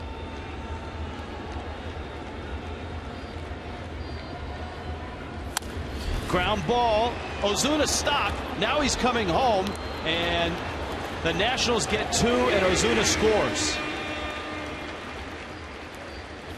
That was a bit of apprehension by Ozuna. We had listened to Brett Butler give the instructions. Ball up the middle with a double play in order. The Nationals were giving up the run for 2, and that's exactly what they did. It's 4-0.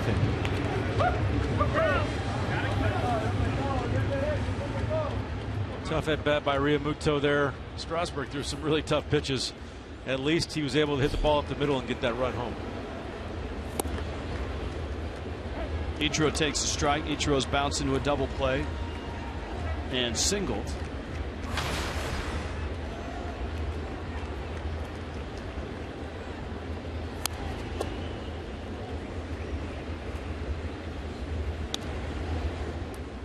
Strasburg out in front 0-2 in what you would expect to be the last inning for the Nationals right-hander.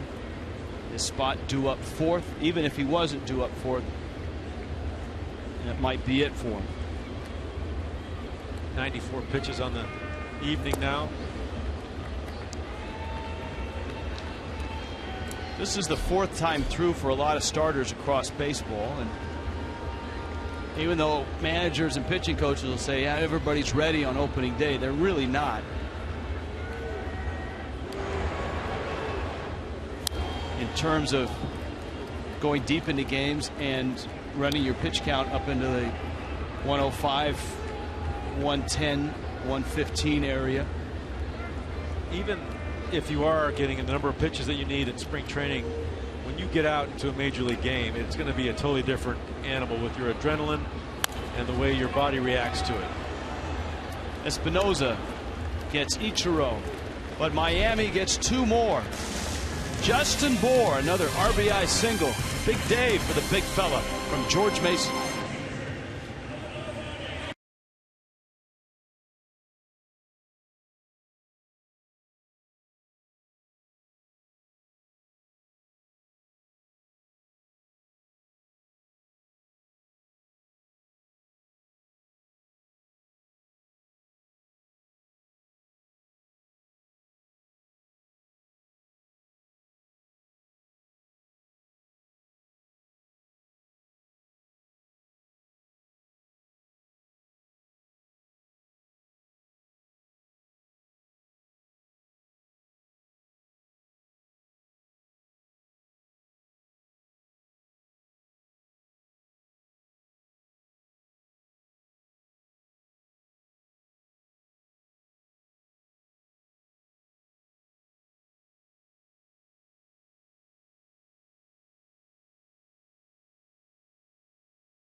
Miami capturing game 1 last night, and up here by a score of 4-0.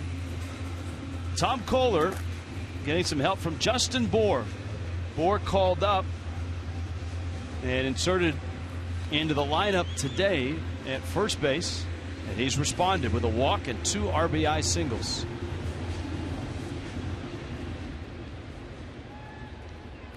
AJ Ramos in the bullpen. When Christian Yelich was placed retroactively on the disabled list yesterday, that's when the Marlins called Justin Bour up, giving them a left-handed bat and another option at first base to give Mike Morse a day off or 2. Good question. You said 2. You think Mr. Bour will be back in there tomorrow?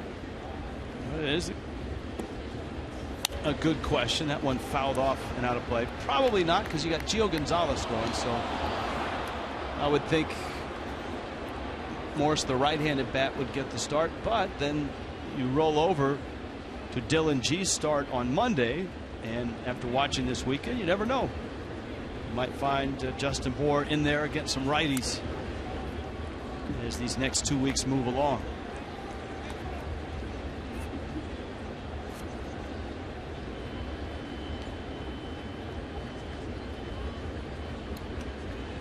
One of the things, there's a look at Gio. Nat Gio,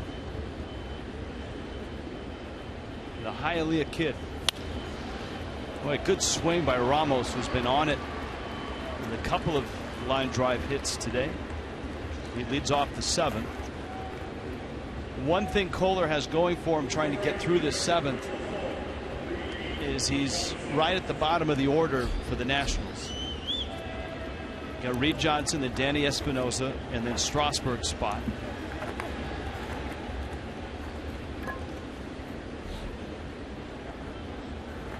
One noticeable difference in this year's Marlin team compared to last year's. Up the middle, might be 2. Gordon has it, shovels. Echevarria's turn in time. That one, I don't know if it went between the legs of Kerwin Danley. I think it did. And Gordon and Danley right now are sharing a moment. Watch this. He was screened off. Yeah. But Gordon saw it and made the play.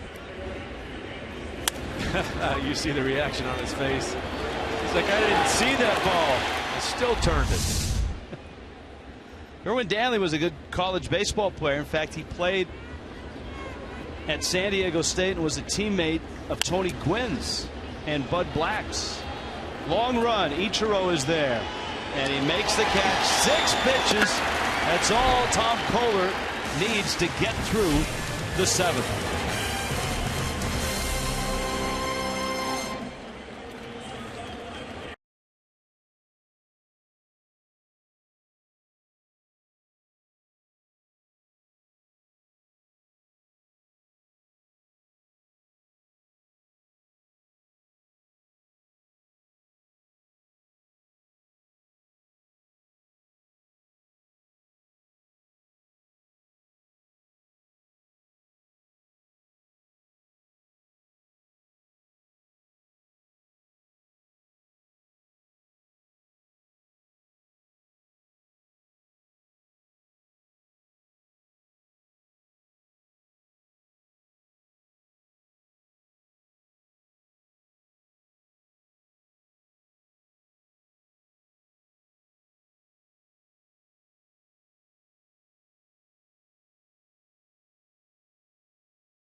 we go.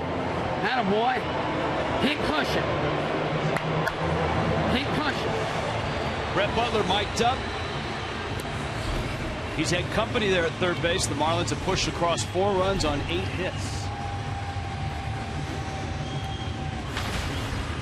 Blake Trinan into the ball game. So Steven Strasburg, who has had trouble in this ballpark against this team, goes 6 innings, 8 hits, 4 runs, walked 2 and struck out 6. Adeiny Echeverria is 0 for 2.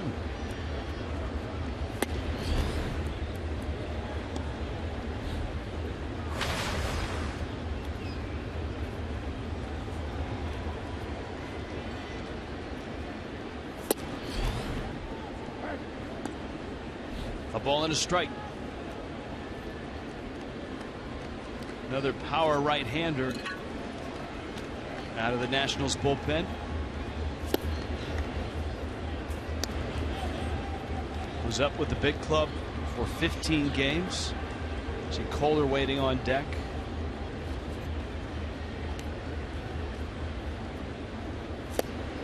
Echeverria swings and misses.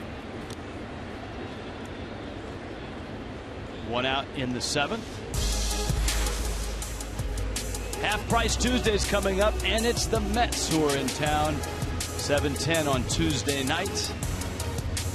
Get Half Price Lexus Legends Platinum tickets or great discounts on tickets in several other categories. Go to Marlins.com today.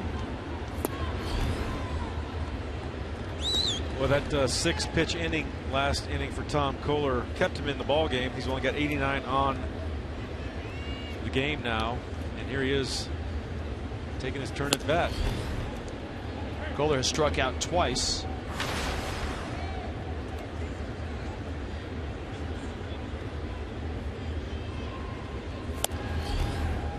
Well, I tell you, that is serious life on a 96-mile-an-hour fastball. Even since you retired, the game has changed. And one of the changes, out of every bullpen, it seems like everybody throws 95 and above. It used to be rare to have maybe 1 or 2 guys throw above 95 out of a bullpen. And you're right, nowadays everyone throws 95. Ryan Zimmerman flips it, trying to gets to first, and we check in with Craig Minervini. Well, Rich, some good news. Matt Lato's feeling a little bit better with that left eye. As we told you on the postgame last night, his 4-year-old mistakenly scratched his left eye. It was so bad yesterday, he could not get his left contact lens in at all. It was completely red, and he pitched the entire game yesterday with 1 contact lens in his right eye. And he told me the difficult part was after the follow-through, when coming back up where his left eye then was the lead, it got him a little woozy, but he did say, hey, I hit better too. Almost hit one out of the ballpark, got a base hit, and of course pitched very well. He walked only 1. She said it was a little bit strange, but maybe next time he'll put 1 lens in. I suggested take them both out. He might throw a no-hitter. Can you imagine that though? I mean, I know, Jeff, you wear contacts, I wear contacts. You take 1 out and it is very strange. Let alone facing a major league pitcher. I do not wear contacts anymore. I got that's right. LASIK surgery way back in the day, but boy, if I only had 1 in and 1 out, I would be able to function, I don't think. There is some LASIK these days that they put 1 eye for close-up and 1 eye for distance. It sounds crazy, but I guarantee the's not a Major League Baseball player that would offer that surgery. No, the distance is what they want. Gordon walks, and with 2 outs, might not be at first for long. Here's Matt Latos at the plate. 1 contact in. He told me he thought he got this one. He thought he booked him. Need to get in the weight room there. That was a big hit. An RBI single. Needs to see. Well, let's see if Gordon can steal second. Dives back. Gordon was caught stealing back in the first. And if you were with us, you'll remember it was a bang-bang play. The Marlins challenged, and the ruling was The call stands, which meant New York didn't have enough to overturn it. It was not call confirmed. So it was splitting hairs in New York. When you split hairs on a call like that, if you don't have enough clear and convincing evidence, it stands.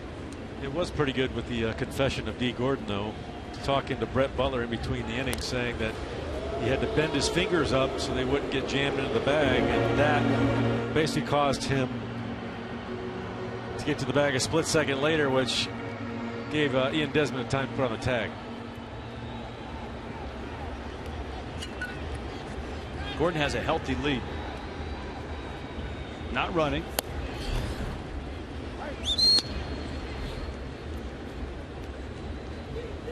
Gordon now with a wrist protector. His fingers are still exposed.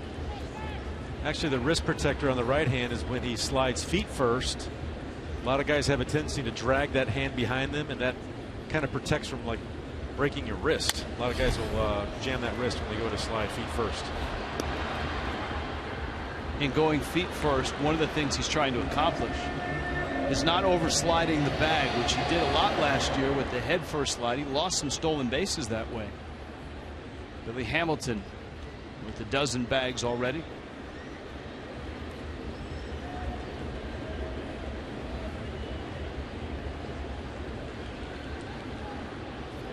Now with 2 strikes and 2 outs, the likelihood of him running goes up. Trying to know, quick to the plate.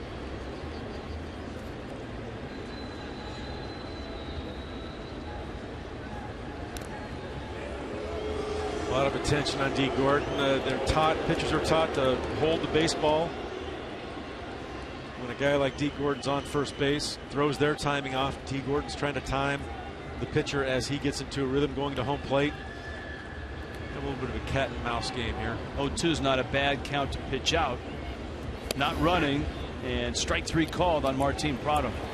Trinan doesn't mess around. He comes in and gets Prado. Marlins retired, and it's 4-0 headed to the 8th.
Conan. MLB.tv. Very nice.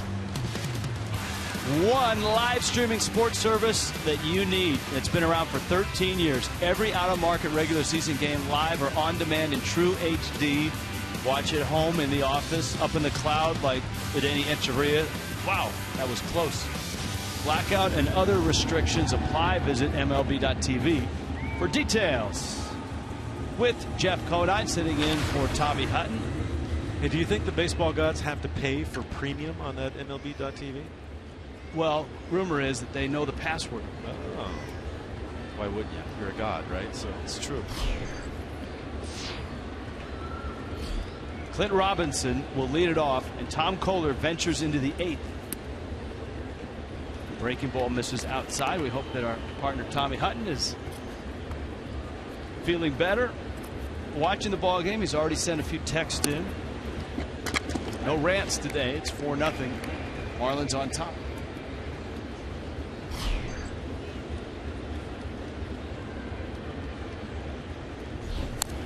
One breaking ball, and it's pulled foul.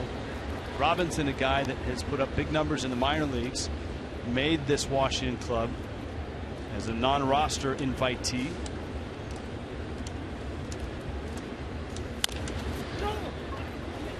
Gordon, flip on over to first,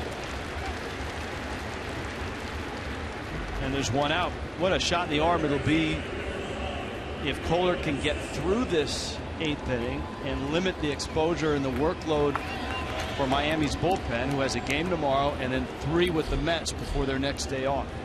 Yeah, and after Matt Latos goes into the 7th inning last night, Kohler goes deep into the game today, gives that bullpen a little bit of a break. Marlins just getting their major league. Sorry, they're the last in the major leagues to get a save last night. Steve Cishek getting his first save of the season, and the Marlins getting their first save as a team after 17 games. Yunel Escobar in that leadoff spot in the order, bangs it into right field. The leash on Kohler won't be a long one here, because outside of Ian Desmond, you've got Worth, Harper, and Ryan Zimmerman waiting. JT Realmuto is out there to buy some time for the pen to get ready and heated up. Chuck Hernandez on the bench.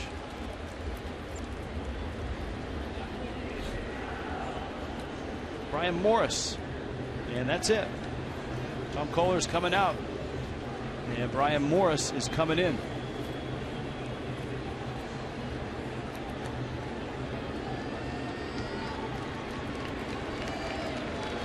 Mike Redmond to the mound. Joe West is right behind him. And the call goes to the bullpen. Tom Kohler comes out, and a standing ovation. He has shut down the Nationals into the 8th. Our Kendall Toyota called to the bullpen.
And now the bullpen, which brought it home last night after 6 1/3 of Matt Latos, gets 7 1/3 from Tom Kohler. Brian Morris, a scoreless inning last night.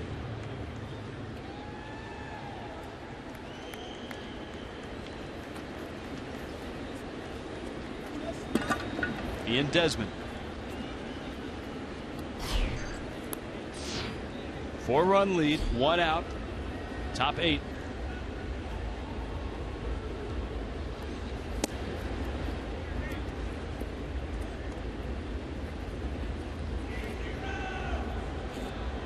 Desmond has not extended that streak in this one, an 0 for 3.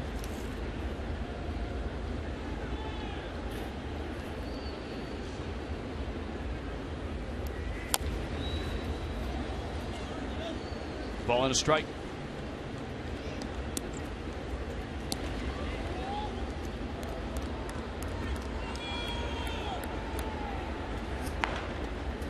Morris had such a great run last year as a Marlin, acquired from the Pirates. Spent parts of 3 seasons with Pittsburgh.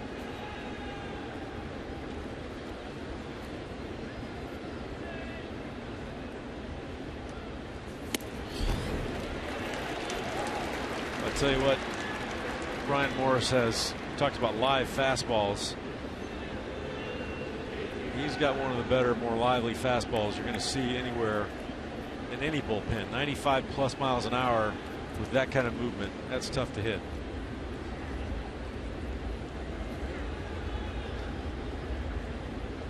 One, 2. Lined up into the seats. 96 miles an hour for a guy that had Tommy John surgery his first year in professional baseball. Junior college draft pick of the Los Angeles Dodgers.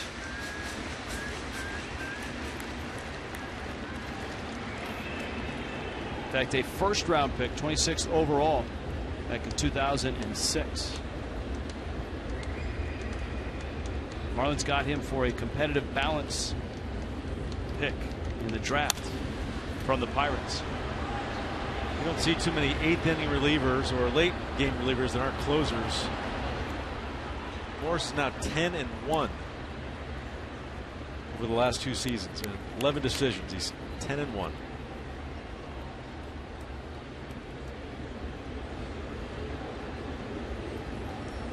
There's 1-2 on Ian Desmond. Another tough right-handed bat. Jason Worth on deck.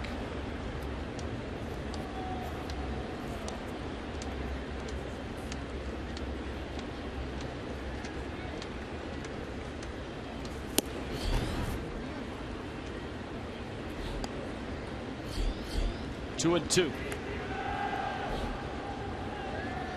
Rain in the Midwest has wiped out the Cubs at Cincinnati and the Royals at the White Sox.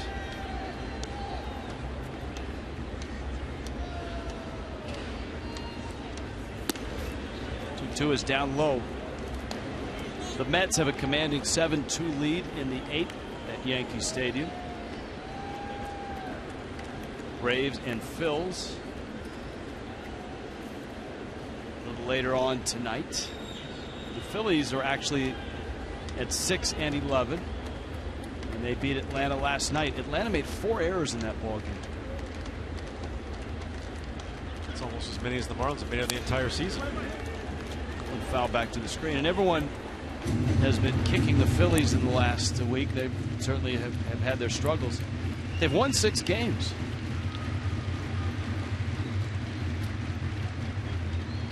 One of those at the Marlins' expense. Miami took 2 of 3, the last 2 there. And of course, the first one last night, a chance to stretch the win streak to 4.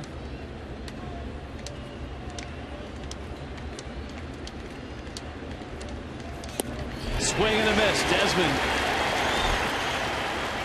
A big swing. Morris gets a strikeout, and there are 2 down. You see that big power fastball, 95 miles an hour. Look at the rotation on that pitch. Look at how far it moves. Desmond tries to pinch his hands in and get the barrel on it, but just can't do it in time. It's got to be a heck of a learning curve for JT Realmuto coming up to the big league level and seeing a guy like Brian Morris or AJ Ramos or Steve Cishek. He doesn't get to catch many guys like that at that minor league level. These guys, their stuff is so much better. I wonder if he has trouble even receiving pitches like this. On the other hand, it might it might be easier. There are some hitters that will tell you they had an easier time hitting in the big leagues than they did in the high minors because the pitchers were much more around the plate. Now, it's obviously a different skill for a catcher. He's dealing with a higher velocity, sharper break. But it's certainly a good question to ask, and that may be a homework assignment for tomorrow morning.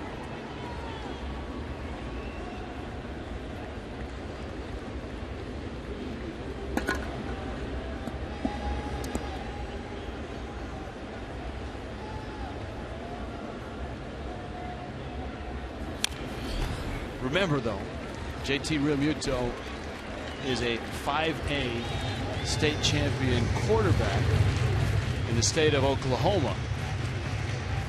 Which is saying something. It is saying something. They play a little football in Oklahoma. I asked him what offense they ran, and he said they ran the spread. That's such a popular offense across the country in college football, and high school football mirrors college football. And so he ran the spread, threw it around, won a state championship. 5A. 1-2. End of the bat, and Worth pokes it into right field. Stanton will pick it up, and this is not what the Marlins were hopeful of. Bryce Harper is waiting at the plate. Mike Dunn is ready in the bullpen.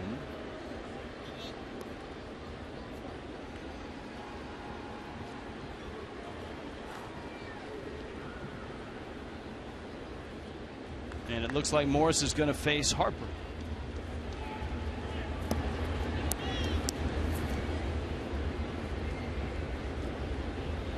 Jason Worth, that's his second at bat. Just trying to get the bat on the ball and poking it to right field for a base hit. He had one a couple innings ago off Tom Kohler. Placement is the name of the game. Harper has one of the most violent swings in the game, with a guttural grunt and a quick, sharp, not an elegant lefty Adam LaRoche type swing. Yeah, he's no Will Clark. Right. Doesn't matter. He can do plenty of damage.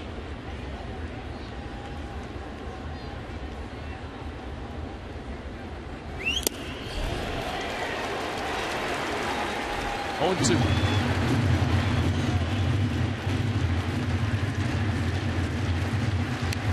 See at the top of their career, 4th season and just 22 years old. Still has yet to face a pitcher younger than him.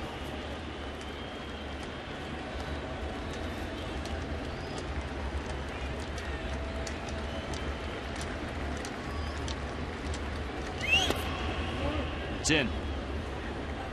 It's 1-2. Scouting reports say he's playing under a lot more control.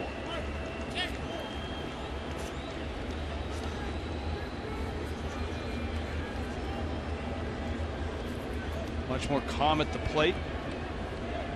Kohler watching. Morris in relief here in the 8th. It's evident in his patience at the plate, leading the National League with 17 walks so far this year.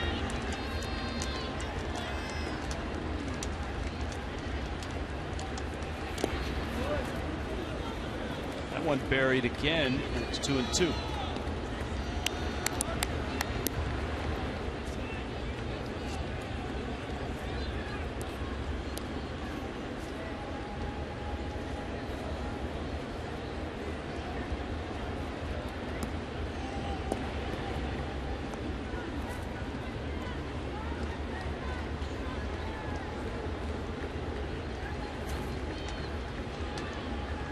Harper ready.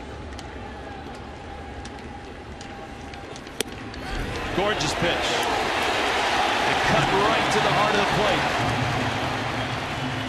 And Brian Morris bails out Tom Kohler. Keeps the shutout rolling. To the bottom of the 8th in Miami, 4-0. Yeah! Yeah!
H. Greg high def highlights. Mr. Conan.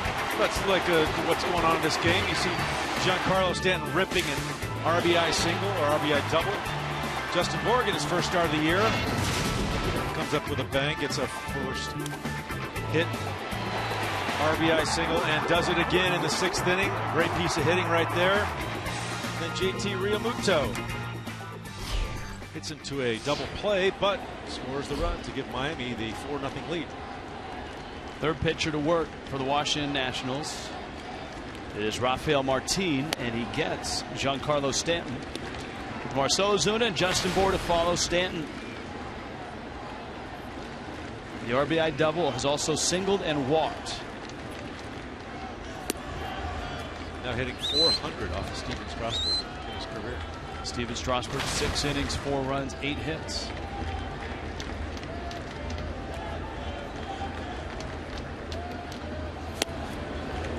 Stanton nearly tears himself in 2, firing at that 2-1 fastball. This is something that the Marlins would love to see, is get some consistently good at bats like today from Giancarlo Stanton. Whoever's hitting behind him. Get that middle of the order cranking offensively. Boy, it really will do wonders for this offense. Marcell Ozuna in the cleanup spot has a hit.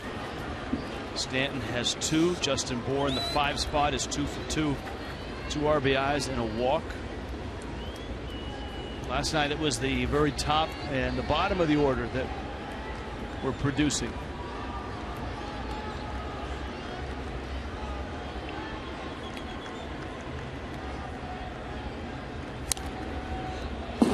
Just a piece of that breaking ball. Stanton again today with Lenny Harris in the cage, indoors, not out with live batting practice, working on breaking balls, working on staying inside the ball.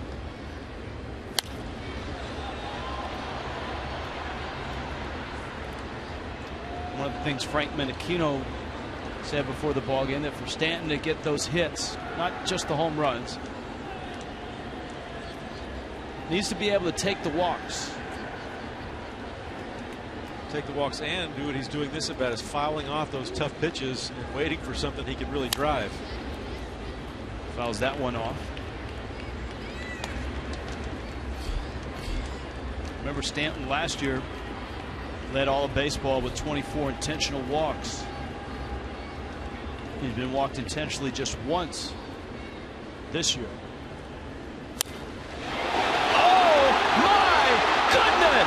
Deep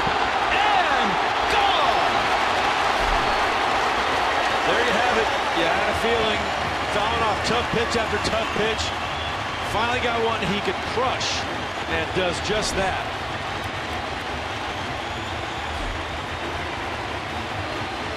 Tenth pitch of the at-bat. Giancarlo Stanton takes a breaking ball and makes it lopsided. Hit his little sidearm curveball slider. Here's your Warren Henry Auto Group drive of the game. Almost to the Budweiser bar, not quite.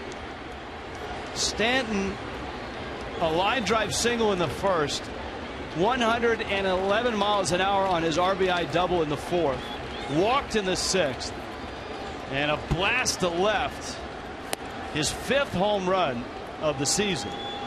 In fact, Stanton now has 5 home runs in his last 9 games. Here is Ozuna. In the air to center. Harper is there, and he makes the catch.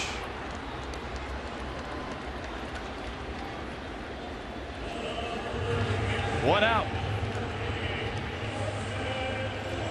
Well, you just had a feeling the way he was falling pitches off, and he said he almost tore himself in half on that one swing. He looked like he was going for the round tripper. He really did.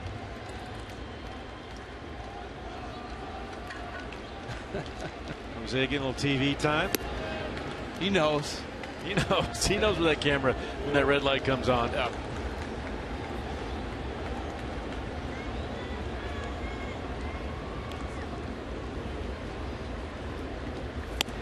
But to your point, I mean, it looked like he was trying to knock it out of the park, and he did.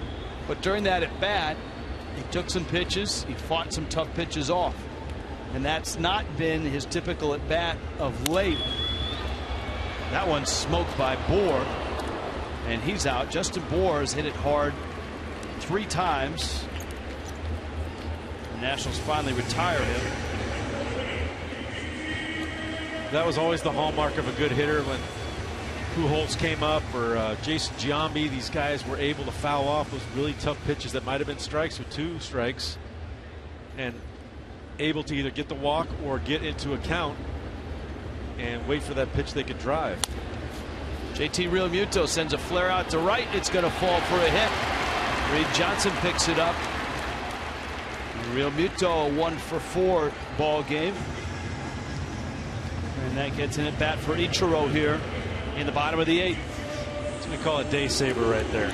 Day saver. You get that 1-for-4. He hit a couple balls hard. Hit a ball hard, very hard last night. Nothing to show for it today. Get that day saver. Sneak in that hit. Sleep a little better at night with a day saver? Much better.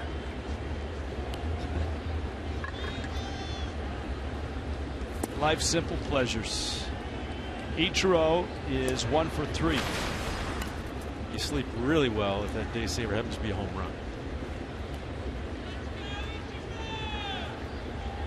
That could be a week saver, actually.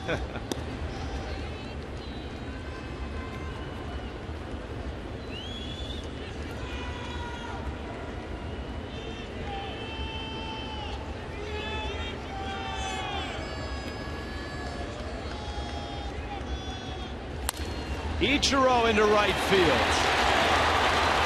And the future Hall of Famer has made a nice impact as a Marlin. Has held his own defensively and at the plate. So 2 hits for Ichiro. One of the objectives of signing Ichiro in the offseason was that just in case, and you never want to see one of your starting 3 outfielders go down, but just in case somebody did, he would be able to step in and you wouldn't lose much offensively or defensively. Christian Yelich, bit of a bulging disc, and hopefully still on track. From all indications, he is to be back after a 2-week stay on the disabled list.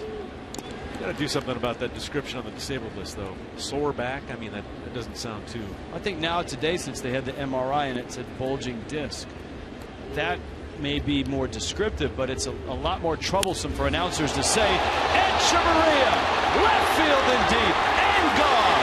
3-run shot.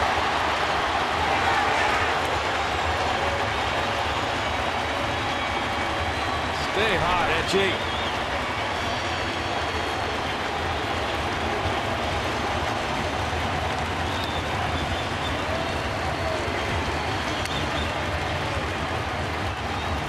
Talked about it earlier, how much he has been able to increase his effectiveness by being able to pull the ball. He gets an elevated little slider, and boy, does he turn on it, sends it into the blue seats up there in left field.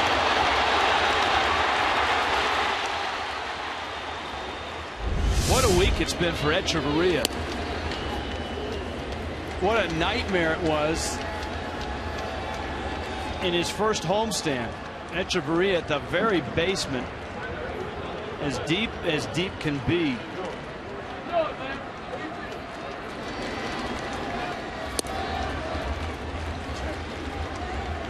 But Danny Echeverria was 1 for 22 to start this season. Ichiro's right in the middle of it too.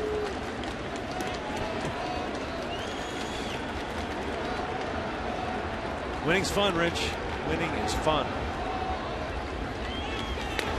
But what a complete 360 it's been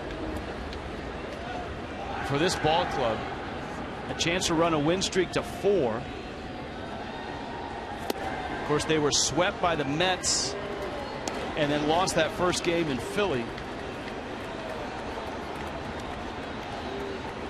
Now all of a sudden, the Marlins, if they can hold this lead, will be 7-11. Reed Brignac getting the pinch hit, and he walks. And this has not been a smooth ride for Rafael Martin. And there's no one up in the Nationals bullpen yet. I think unfortunately he's just going to have to wear it tonight and keep that bullpen fresh for tomorrow. Steve McCatty, pitching coach for the Nationals, is out. Danny Echeverria is now 9 for his last 14. Marlins Live, brought to you by Checkers, is coming up. Carl Pavano joins Craig Minervini. Justin Bour with a rather large day. Giancarlo Stanton as well. And it all starts with the starting pitcher, and Tom Kohler was superb. 7 1/3 of shutout ball with some help from Brian Morris to get through the 8th. Miami adding on here. It is 8-0.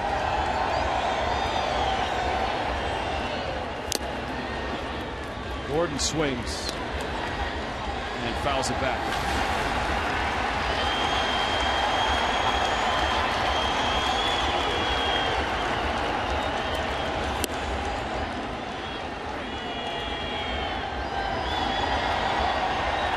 Two.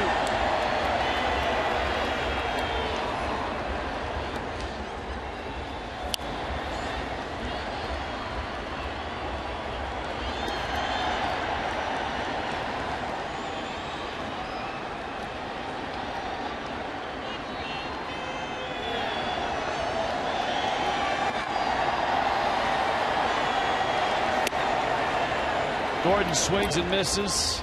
And the inning is over. It opened with a bang. Giancarlo Stanton, a long homer to left center. And it finished with another one. A 3-run shot from a Danny Echeverria.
Florida is brought to you by your South Florida Honda dealers.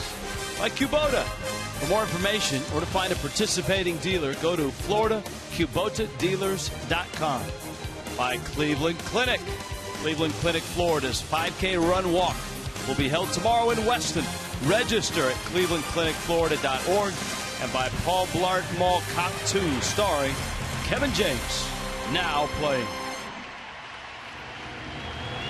Giancarlo Stanton and the Miami Marlins have busted out for an 8-0 lead. And right now, Ichiro is getting a standing ovation here. We talked earlier about the all-time run record in Japan, tied with Sadahura O. And of course, Ichiro coming home on the Echeverria home run. They announced it, and the fans rose to their feet. A nice gesture. And Ichiro acknowledging that. It's amazing to watch him, having seen him when he first got to the big leagues in Seattle, 15 years later, playing with a very young outfield around him. There's the all-time run record for Japanese players. It really is pretty amazing. I was in the American League when he first got called up and played against him in Seattle, and I felt at that time was the most exciting player in baseball at that time. He could do it all, and he really isn't much different than he was then. He won the MVP that year in Seattle.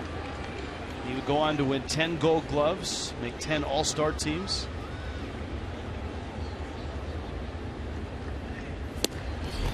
Entering the season with 2,856 hits, I believe, or 46 hits. As the fastest, took the least number of games to get to that point as far as hits are concerned. Sam Dyson is in for the 9th.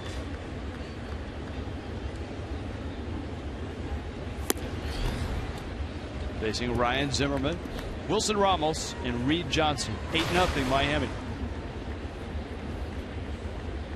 To your point earlier, Rich, another arm out of the Marlins bullpen. Sam Dyson just hit 98 miles an hour on that last pitch.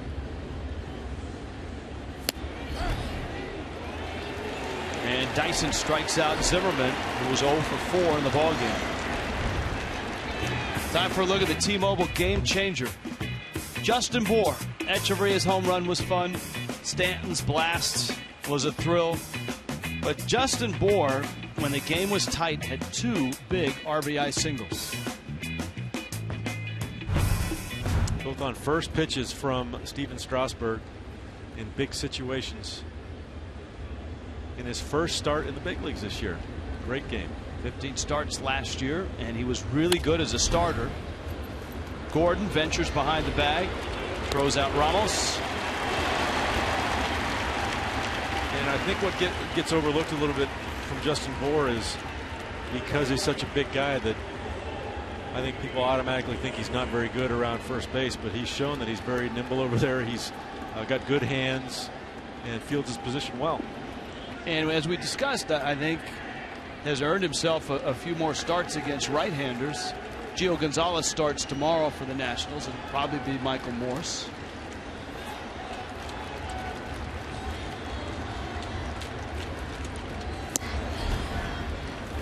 Reed Johnson now with 2 outs.